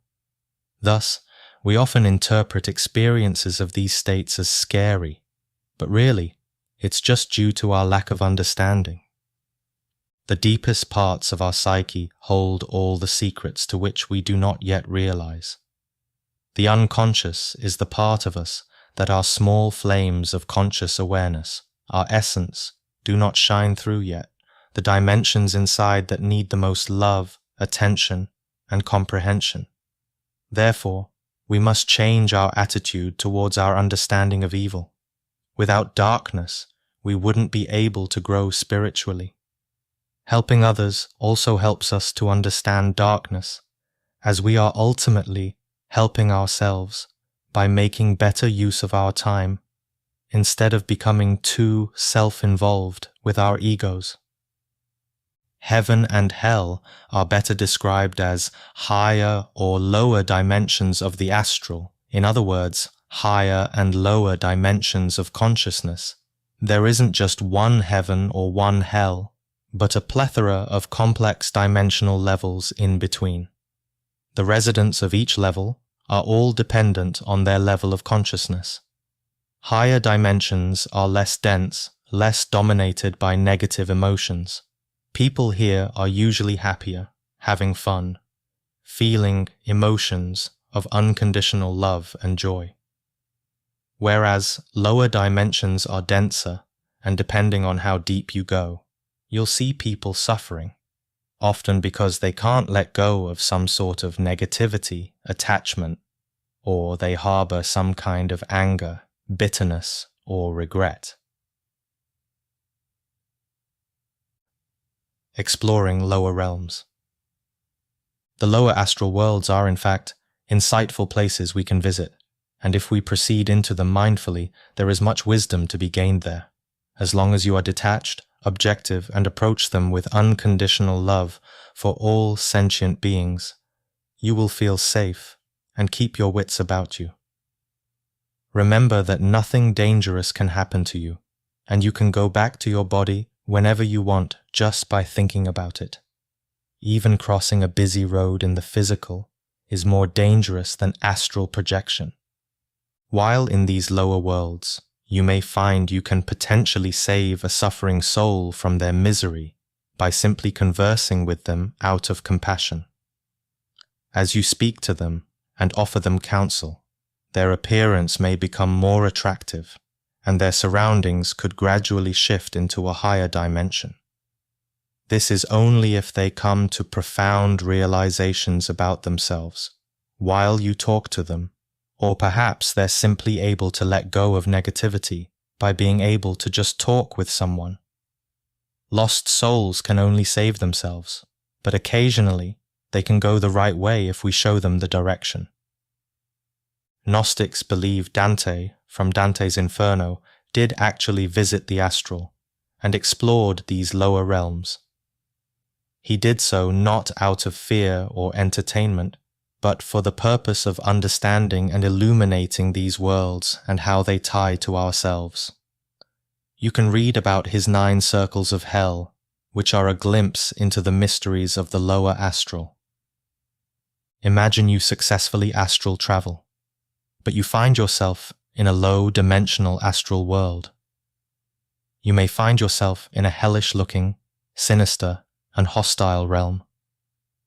Will you interpret this subjectively and run away out of fear, or will you be objective and maintain a detached and calm state where you are in complete assurance that nothing bad can happen to you?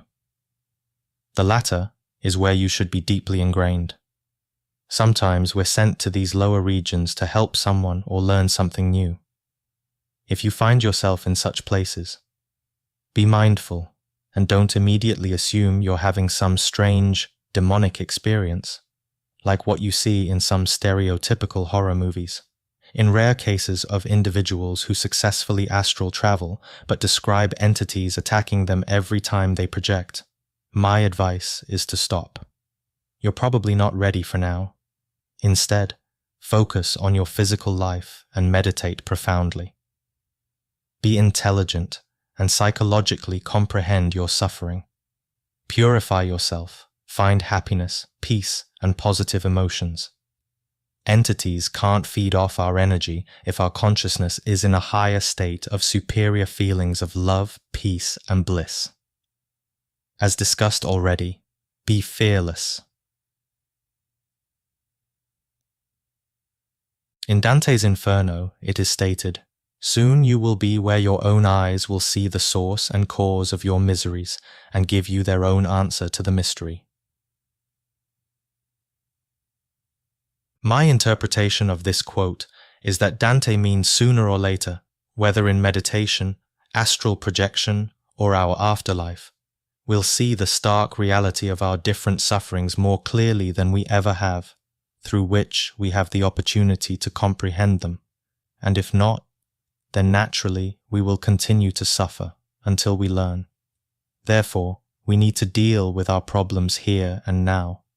Doing so can also prevent harmful things manifesting in the physical, such as relationship issues, business problems, bad health, etc. Suffering is part of the human experience. If we want to advance on our path to conscious astral projections in higher dimensions or heavenly realms, we need to approach this aspect head-on. As above, so below. If we want to perceive objective reality, then we first have to perceive ourselves objectively. This starts with sincere and honest self-reflection. Samael Aun-Weor said, "When one does not work in the dissolution of the ego, one commits mistakes, and naturally, these will most likely be committed daily. Thus, mistakes bring problems, and problems bring confusion.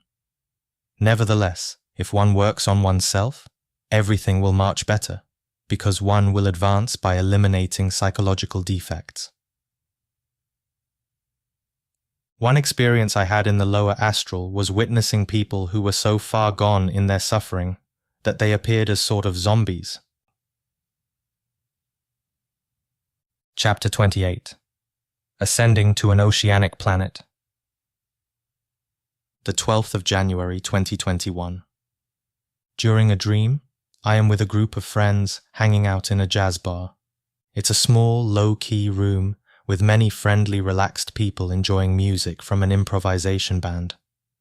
I go to the bar and buy some deliciously sliced Wagyu beef, served on a paper plate with a toothpick to eat with. We all leave the jazz bar, and I follow behind while enjoying the food. This dream is nothing out of the ordinary, but eventually I enter the astral plane, and what happens next is one of the most dramatic shifts from a lower dimension to a higher dimension that I've ever had. As I'm walking on the city streets, I lose sight of my friends, and I look for them down dark alleys. The roads seem to become eerier and more desolate. The feeling of fear jolted me into lucidity. This often happens when I feel fear in dreams, like my subconscious suddenly switches into high alert and swiftly turns on my waking consciousness to defend itself. Immediately upon realizing it's a dream, I become hyper-aware. Not wanting to be in this dream anymore, I intend to stop the dream and enter the astral. However, instead of expecting the dream to collapse and enter a normal Earth-like realm in the astral like I usually do, I involuntarily enter into the lower regions of the astral world. Instead of being in dark city streets of black and grey like my dream was, I was now in a crumbling post-apocalyptic city of smoky black and red. There was a prominent presence of hostility and insidiousness in the air. I walked down a street, not impressed at all by what I was seeing.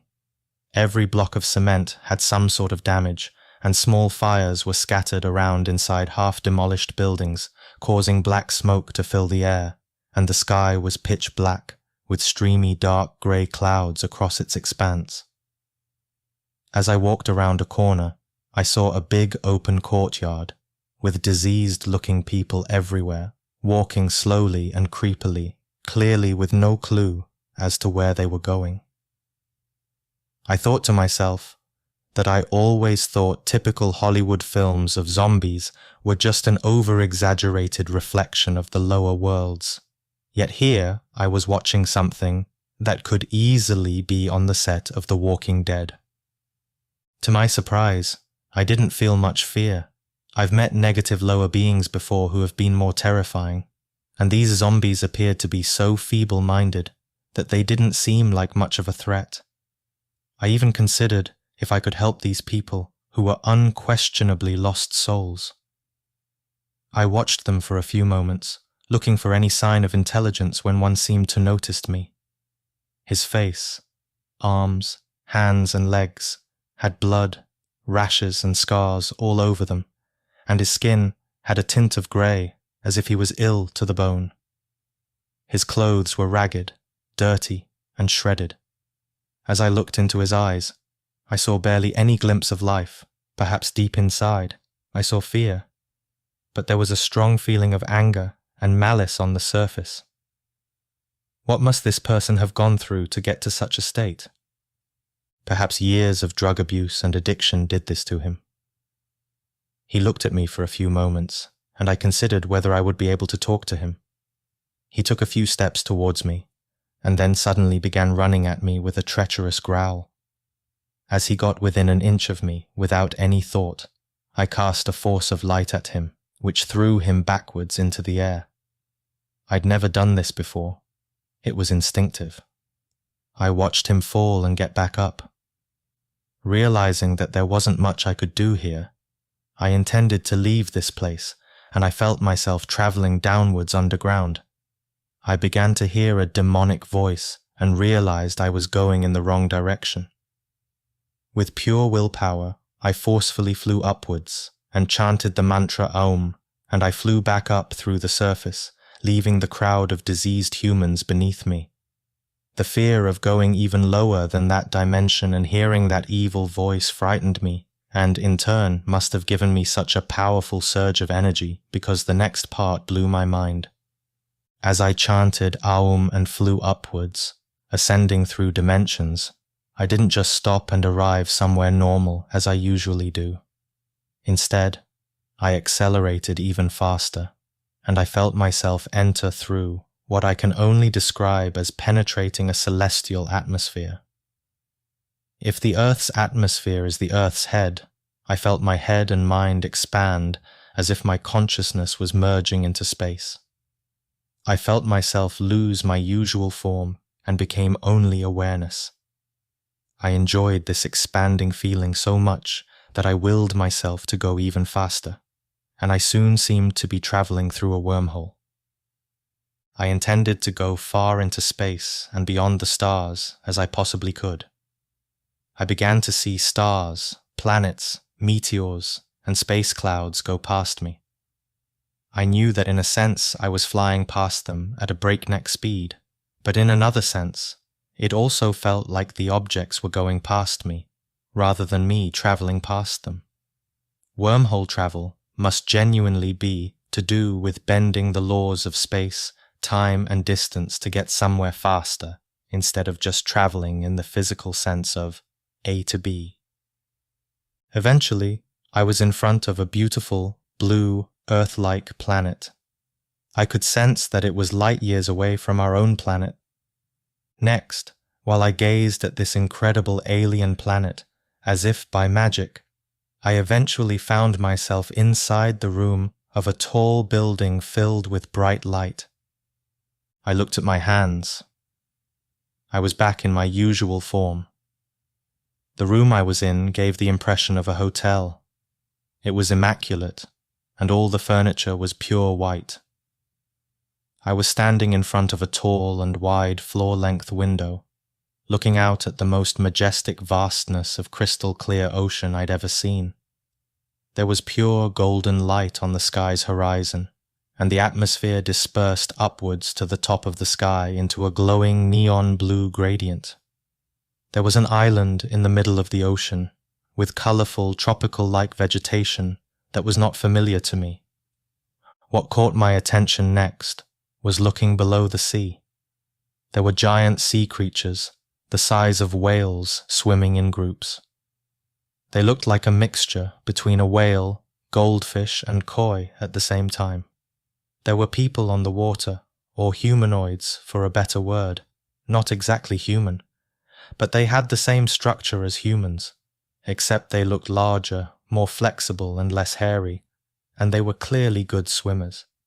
I considered whether this was some form of oceanic humanoid species on a planet unknown to humanity. I've had no prior knowledge about such a species, nor any interest in such things, yet here I was. Why did my consciousness bring me here? I was trying to discern them, but the problem was, I was so high up in the building that I couldn't distinguish them clearly. I felt that I was so far from Earth that I was the one who felt like an alien, and I felt like I had to conceal myself. I felt reluctant to get closer in fear of drawing attention to myself. On the other hand, these people looked incredibly joyous and friendly. Some of them were riding on boat-like vehicles. Most of them were swimming or standing on platforms above the water. Even though I could barely see them, I could see they were enjoying themselves profusely, jumping in and out of the sea, riding in boats with their arms in the air, and swimming with the sea creatures. I could hear their cheering and laughter. I couldn't help but smile in awe of them. They enjoyed swimming with the animals, and they unquestionably had a close bond with them. The joy they were radiating was immense and infectious. I felt so ecstatic that I wanted to fly to them and join them. I watched the giant fish swimming under the water and jumping into the air and playing with the people. They were all carefree and happy. It was a stark contrast to where I had just been. The fact that I was in a hotel-like building with people having all sorts of water-based fun made me feel like I was on a planet where happiness and leisure were a usual way of life. It felt remarkably light compared to our dense world on Earth. I looked around my bare white room. I saw a holographic screen on a wall, which had my location on a map. I didn't recognize the landscape. Most of it was water, which made me consider it was probably mostly a water-based planet. The feeling of being on another planet became even stronger when I saw their moon in the sky. It was no regular moon. It was bigger and shining powerfully, as bright as a star. It looked as if it had solar rays beaming from its sides. I was baffled, and as I stared into the moon, trying to figure out how it was so bright, I started to feel off balance. At this point, there was someone in the room with me. I heard a female voice tell me about the place. I couldn't make out her appearance. I told the woman I had to go as I felt myself losing energy. Even though I couldn't see her, I could feel her smiling at me. I felt love. I let myself go. My awareness gracefully glided back to my body, and I felt my physical presence again. I didn't move or open my eyes, and recollected the entire experience, all the way from when I was in a dream in the jazz bar. Whilst recalling, I had a deep sense that I had been to that planet before. I knew the woman in the room with me. Maybe I had a past life there, I'm not sure. Maybe that's the reason I went there out of anywhere else, after feeling a jolt of fear in the lower regions of the astral. Perhaps a deep part of me wanted to go somewhere familiar, somewhere happy. One thing that confused me the most was the moon shining like a star. It made me consider whether I was in the third dimensional world or not. I'm not sure whether it's scientifically possible for a moon to shine so brightly. Maybe their star was very close, and the moon reflected more powerfully as a result, or perhaps I was in a much higher dimensional plane than I thought, where such things are possible. I think modern physics highly underestimates how the laws of nature can be entirely different according to the different regions of the universe. It also reminded me about esoteric texts I've read that point towards both moons and water being representations of emotion, which relates to how the species I saw were highly and positively emotional water-based spirits.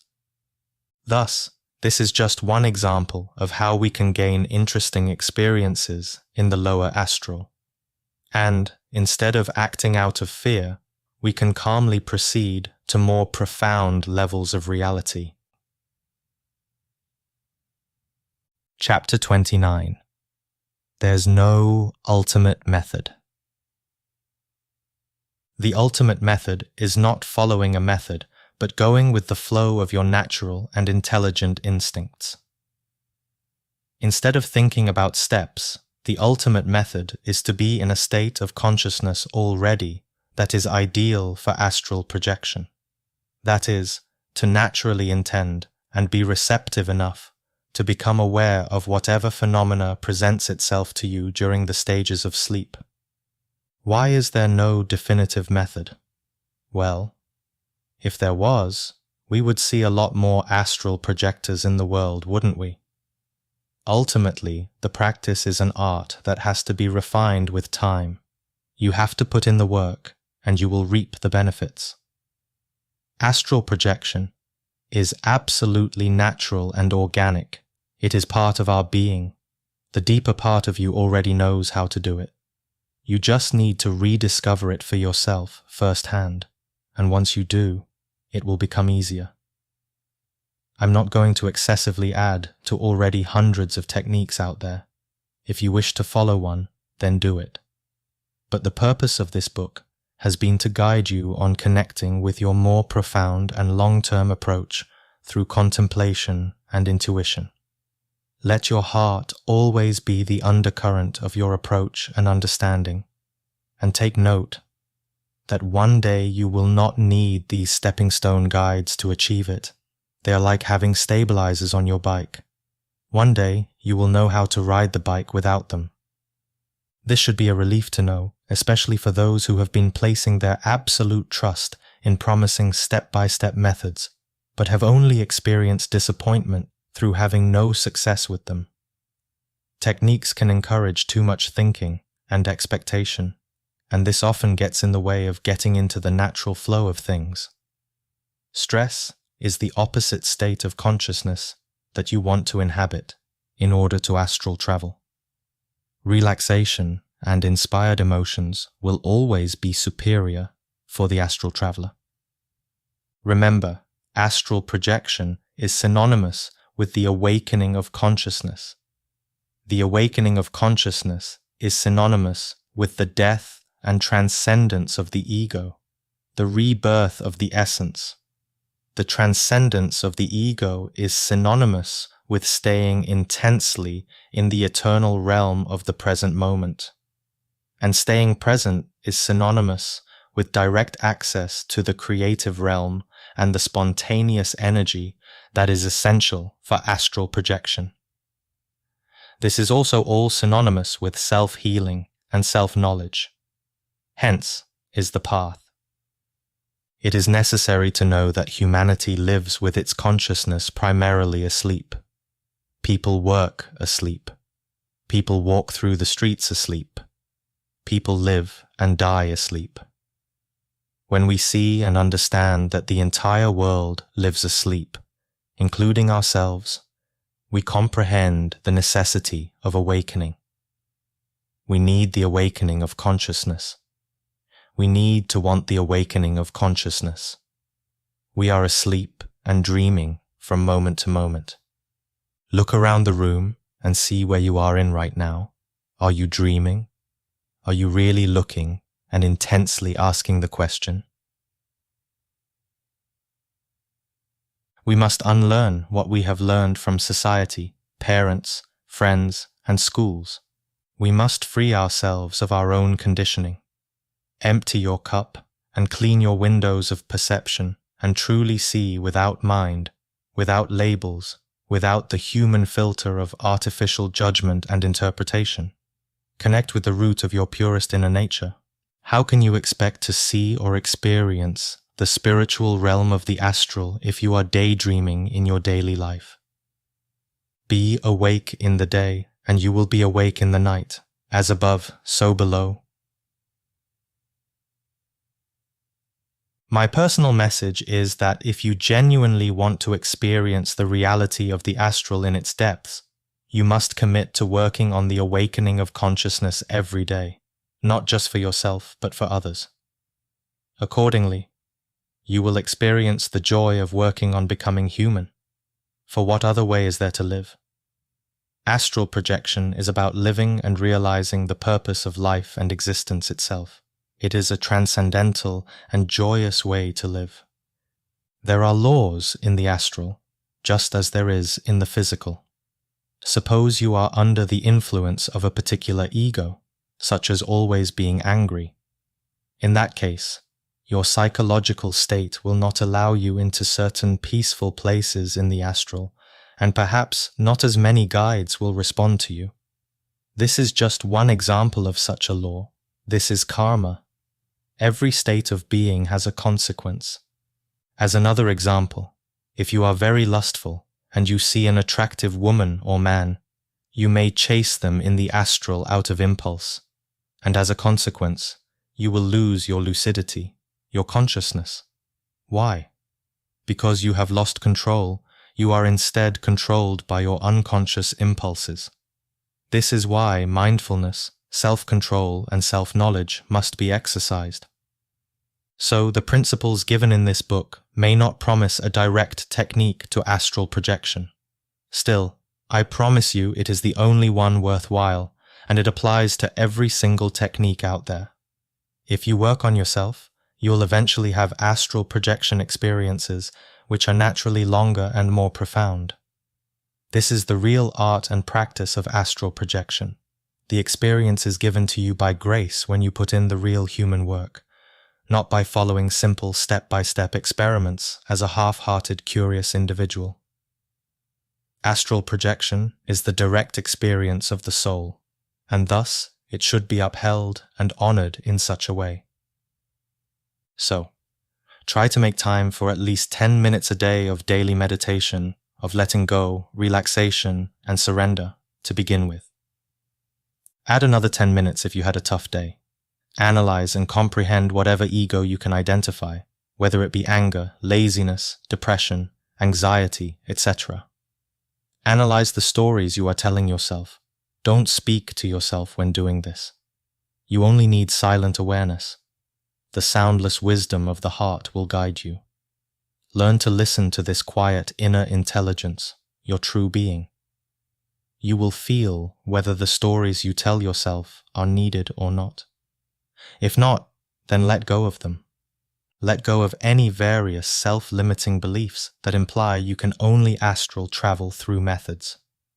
Any experienced person knows that it can happen naturally and spontaneously, even when you go to sleep without any intentions. Furthermore, deep relaxation is essential. Denying yourself and working on your egos can cause tension or stress. It's like a chick trying to break out of its shell. In the long term, it's like the caterpillar metamorphosing into a butterfly. It all takes conscious effort and growth to get to this flowering stage of non-physical experience. Accordingly, be gentle and patient with yourself. There is never any need to strain yourself. Multiply patience to infinity. The state of our minds have been conditioned to follow manuals and guides for everything. Little in society teaches us to follow our feelings, intuition, instinct, heart, creativity, conscience, or thrive off inspiration. Here's 3 things that you should have integrated, or at least understand well by now. 1. Say affirmations every night that you will astral project and/or become lucid in your dreams. 2. Wake up at least once every middle of the night to reset your intentions and go back to sleep. This doesn't have to be scheduled. You'll find your being wakes you up naturally in the middle of the night over time. 3. Recall your experiences every morning. Even just committing yourself to these few points will provide results. The problem is that most people just lack the willpower to carry them out. Perhaps some days you will say to yourself, "I'm just so unsure on my next steps." Don't worry, the mind is always looking for the next thing to do. Yet astral projection requires the mind to be still. Astral projection is a state of surrender, of letting go, of literally getting out of our minds. Feel that you already have everything that you need, and it will be given to you. There is also the phenomena of sleep paralysis. I have not touched on this in depth because you simply do not need to experience it nor induce it. It usually happens naturally with these practices. However, if you're in true sleep paralysis, you should be able to just simply get up out of your body. This requires no thinking, just do it. It is usually much easier to leave the body in this state because the physical body is simply paralyzed, allowing awareness to freely roam as long as it is not encumbered with the belief that it has to be attached to the physical body. Some people get stuck in this state because they feel fear. But if they simply stop indulging in fear, they will see that they can simply use their will to separate from the physical body. Perhaps you begin to experience boredom while attempting to astral travel, or whilst you're meditating. In that case, you only need to become aware of boredom itself. Do not identify with it. Detach yourself. Be aware and accept whatever state you ever find yourself in. What you accept, you go beyond. This is how we transcend any state and go deeper into more profound levels of reality. The ultimate method to astral projection is the spiritual one. It may not be the fastest one, but it is the most powerful one and the only one that is most worthwhile for now and after death. Now, with all that said, let me present to you the following step-by-step method. You could call this a simplified summary of my own approach towards astral projection. I hope you find it helpful. 1. Be interested and passionate, read books, meditate, and watch videos on astral projection. Study it and contemplate it in much of your free time according to your own level of personal interest.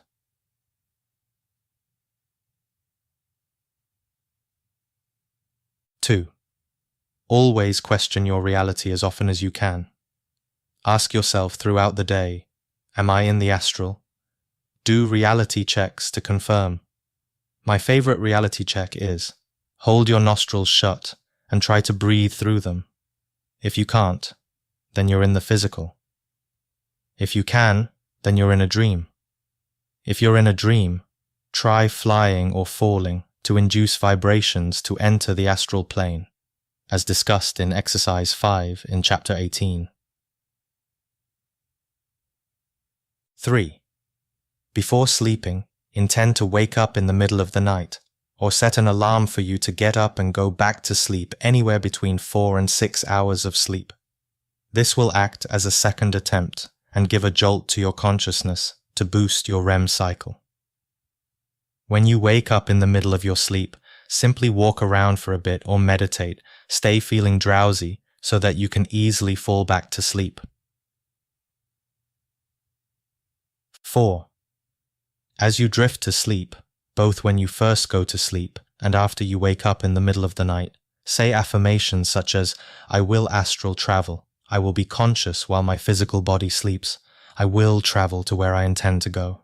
You must feel this emotionally. Feel it in your body, desire it, will it, long for it in your soul. Do not say it robotically. Believe every word wholeheartedly and prayerfully. 5. Alternatively, if you're comfortable with mentally reciting mantras as you sleep, I was taught by my Gnostic teacher this mantra, which I have had much success with, Fa Ra On. Lull yourself to sleep with this. Without knowing how, you will spontaneously find yourself in the astral plane at some point during sleep. They are pronounced separated by a breath between each elongated syllable. 6. Either as you fall to sleep or in the middle of sleep, you may begin to feel vibrations. Do not panic or get overexcited. Be like a Zen monk. Go with the flow. Remember your goal. You will eventually be able to simply will yourself out of your body, to simply get up or float up, or intend to stand in a location in your room. 7. Once you're out, do not overthink anything. Remain like a Zen monk and just get outside your house. That is your mission. Carry out your will, your desire. Achieve what you set out to do. Or, if you had no prior intent, simply just walk, explore and appreciate your surroundings. Visual appreciation keeps you grounded. The astral plane is vision of light after all. Your third eye is active in varying degrees in these moments. Visually and peripherally take in the environment. Don't forget to breathe and stay calm. Appreciate your experience. 8. When you wake up, don't move. Replay the entire experience in your memory in detail, then write it all down or record it as a voice memo. If you didn't astral travel, you must still record all of your dreams, no matter how insignificant you think they are. Every dream and every detail you manage to recall, the stronger you enforce your connection to the non-physical dimension and memory of it, massively boosting your connection to the inner worlds and also your chances of astral projection in the future. 9. Most importantly, if nothing happens, that is fine. Every attempt is a form of learning, whether on a conscious or unconscious level. Your subconscious learns no matter what, success or not. You have to be patient. This is crucial. We sleep every day, which means you have every day to practice. The average lifespan is 70 plus years old. There are 25,550 days within 70 years. So you have at least 25,550 days to practice. Every night you don't do it is a night wasted. What else will you do when you go to sleep? Nothing. You might as well astral travel and make better use of your time. If you are truly patient and have faith that you will eventually astral project, I guarantee it will happen. Moreover, if you're wondering about how long it will take for you to achieve the out-of-body state, and you keep asking yourself when it will happen, it's less about how quick it can happen and more about one's skill to reach a level of consciousness whereby astral projection flows naturally. In such a state, one would never ask or wonder how long it takes, because such a question implies that one is trying to reach a particular state. Yet, the state of mind of the astral projector only reaches their astral state through allowing and accepting whatever state they are already in. So, since we're all infinitely unique, there is no definitive time that it takes to achieve astral projection. It entirely depends on the individual. The point is, this is nothing to worry or think about. All you need to do is practice, and in your practice, you will likely find yourself in states of consciousness where your mind does not ask such a question. So stay in the frame of mind and unwearyingly wait for your experiences to unfold. Chapter 30. Harnessing Sexual Energy. As discussed in previous chapters, what exists above or beyond the astral plane is the mental plane, and beyond the mental plane are higher dimensions such as the causal plane. The astral relates to emotion, the mental relates to thought, and the causal relates to will. Above that relates to more realms of divine consciousness. These are connected to the fifth, sixth, and higher dimensions. On the other hand, as a foundation to these dimensions, or below the astral, is what is known as the vital plane, or etheric plane, which is the fourth dimension. This fourth dimensional counterpart exists intimately through, or inside, the third dimension of the physical plane. The vital plane is what animates or gives life to the physical world. The etheric plane, as well as the etheric body, relates to that which we call time. Our vital body stores all of the primal energy that we need to animate our physical life. When our physical body dies, the vital body dies along with it. This vitality of the vital body is what we call, in its roots, sexual energy. It also relates to what is known as the base creative energy of the Divine Mother Kundalini, the dormant serpent that sleeps at the base of the spine. In this way, our physical body and vital body act as the foundations for us to build our spiritual energy inwards and upwards. That is, to harness our sexual vital forces, which is the same as the source of our creative energy, and apply it to spiritual awakening. Usually, this energy unconsciously directs towards sexual addictions, greed, gluttony, lust, negative emotions, material ambition, vanity, pride, etc. But if such things are made conscious, one will extract from those negative habits superior states of being that are rooted in the space of consciousness, as opposed to the content of the ego. In the origins of spiritual energy, it has its roots in physical existence, meaning that from the seed of the sexual glands, which has the power to give life, spiritual essence moves from the physical to the vital, then from the vital to the astral, then from the astral to the mental, and finally from the mental to the causal. For most people, such energy does not reach the astral in the form of conscious energy, but rather, unconscious vital energies take over the astral body and take the form of dreams. It goes to the mental body in the form of negative thoughts, and then it also goes to the causal body. What will this energy do with the causal body? Will it use the ego will, or will it use the conscious will of our being? Usually, the former is the case. This topic runs very deep, and in this book it is at least a complimentary introduction, or revelation, to such a profound part of human nature. This is an important topic that holds the most powerful key to accelerated human awakening for those who are ready for it. The primal force of sexual energy is essential to talk about because many people simply just don't have enough energy to maintain awareness during out-of-body experiences to begin with. Furthermore, this type of energy cannot just be ignored. It is a part of our nature after all. Sexual energy is our greatest source of energy. Many of us don't even have enough energy to maintain attention during our waking lives, never mind while we're asleep.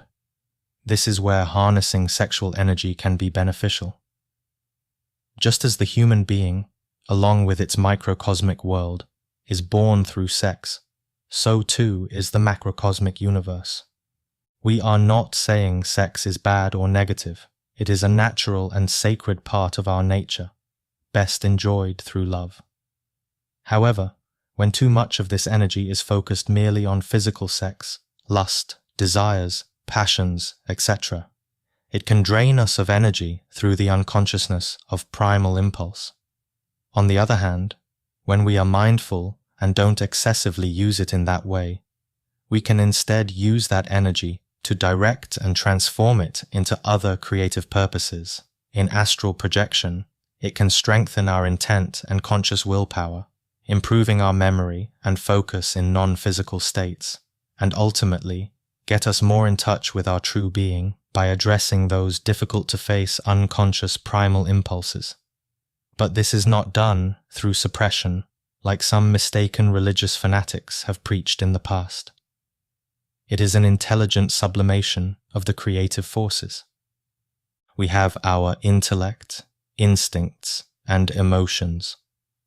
But sexual energy is an even deeper part of ourselves that is commonly overlooked, misunderstood, and misused. Utilizing it in the correct way for our practice can have clarifying and rejuvenating effects. Ultimately, harnessing sexual energy is really about saving energy. Most of us simply don't have enough energy to spend on what we want. Everyone is tired these days. Their vital forces are drained. But when we start to get a grip of our excessive thoughts, emotions, and sexual desires, we begin to save energy.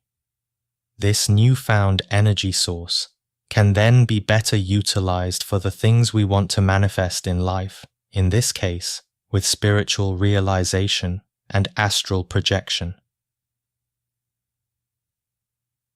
In relation to such spiritual energy, Don Juan Matus said the following: "A warrior has nothing in the world except his or her impeccability.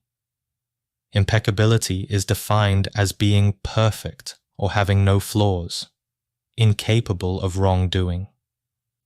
However, in the spiritual warrior sense, impeccability is to save or conserve energy. Impeccability is nothing else but the proper use of energy. This statement has no inkling of morality. When we have saved energy, that makes us impeccable. To understand this, we have to save enough energy ourselves. If you think your thoughts are challenging to control, try mastering your emotions. If you feel your emotions are difficult to control, try mastering your sexual impulses. If you can master that, then the control of the former parts comes more naturally. So, the point of this last section of the book is simply to make you aware that the sexual part of us is also something to be considered in your practice, not just thoughts and emotions. It can be common, for example, that when people succeed in astral travel, that they quickly fall into unconscious sexual experiences. This is because the astral body receives energy from our vital body, which is our sexual energy. And if such energy is polluted with unconscious lustful desires, then it will reflect in the astral. We can save sexual energy, and it can then be harnessed and redirected through breathing practices such as pranayama. Through retaining our sexual energy, and the longer we practice it, we can experience massive increases in overall energy levels. We become more energetic beings. This ultimately gives more power to our astral body if our energy is chaste. And not just that, but it energizes your physical life as well, giving you more energy to look after your family better, tend to your business, clean the house, cook, read, exercise, and astral travel all in the same day, and with energy to spare. That's how much this spiritual principle can affect the quality of your life. The key here is not in denying the libido. Our instincts to be attracted to the opposite sex and enjoy the marvels of love and marriage are normal and natural. However, it is the orgasm specifically which short-circuits the electricity of the vital body. Therefore, one has to learn how to sublimate the libido by renouncing the orgasm. The point here is to convert sexual energy into creative energy. It is called transmutation, not repression. It is a celebration and honoring of sexuality, not a denying of it. In occult terms in alchemy, it is referred to as the act of transmuting lead into gold. It's important to note that if you are to practice sexual transmutation, it's recommended to do this with daily meditation and pranayama breathing exercises. Pranayama helps the energy circulate throughout our bodies, because if we just retain sexual energy and do nothing with it, it can build up and become stagnant or manifest as negative thoughts or emotions. This energy ordinarily flows downwards and outwards. However, it can flow inwards and upwards with practice, going up the spine and illuminating and healing our brain and heart. It's also wonderful to combine these breathing practices with meditation. For example, when you sit down for formal practice, you can do this in the order of relaxation, then pranayama, and then meditation. Here's a basic pranayama technique to transmute the sexual energy. This is also a highly effective practice to do if you are struggling to fall to sleep, or if you're struggling to fall back to sleep during awake back-to-bed practice.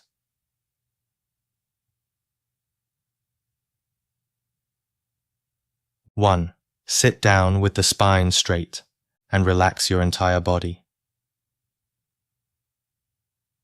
2. Inhale and fill the lungs with oxygen, and hold your breath for up to 15 to 30 seconds. 3. Exhale and relax even deeper. 4. Repeat this cycle until you begin to feel a natural drowsiness. Then enter deep meditation. 5.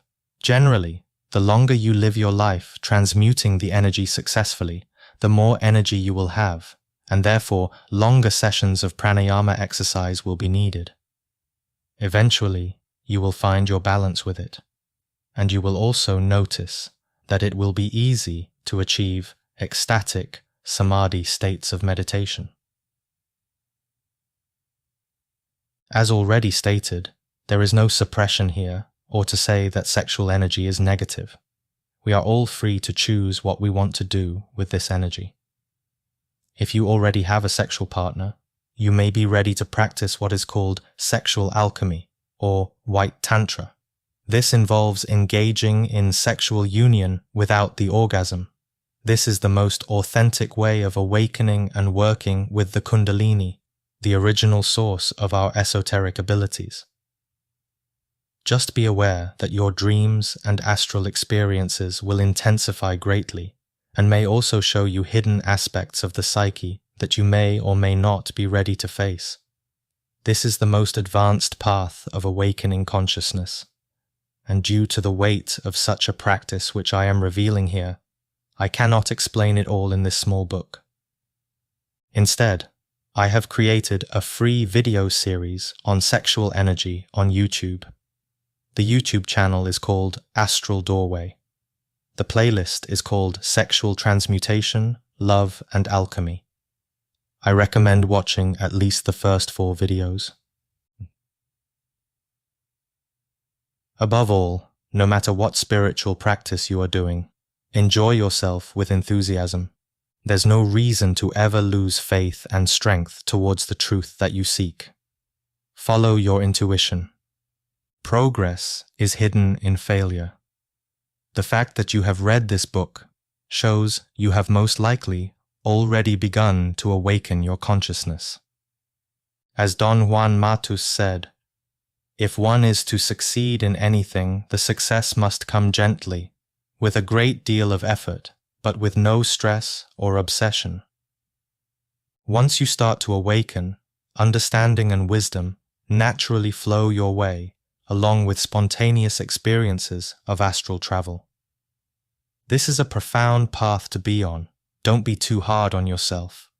It is a transcendental and joyous path leading to uncharted territories of consciousness that most of humanity have not yet realized.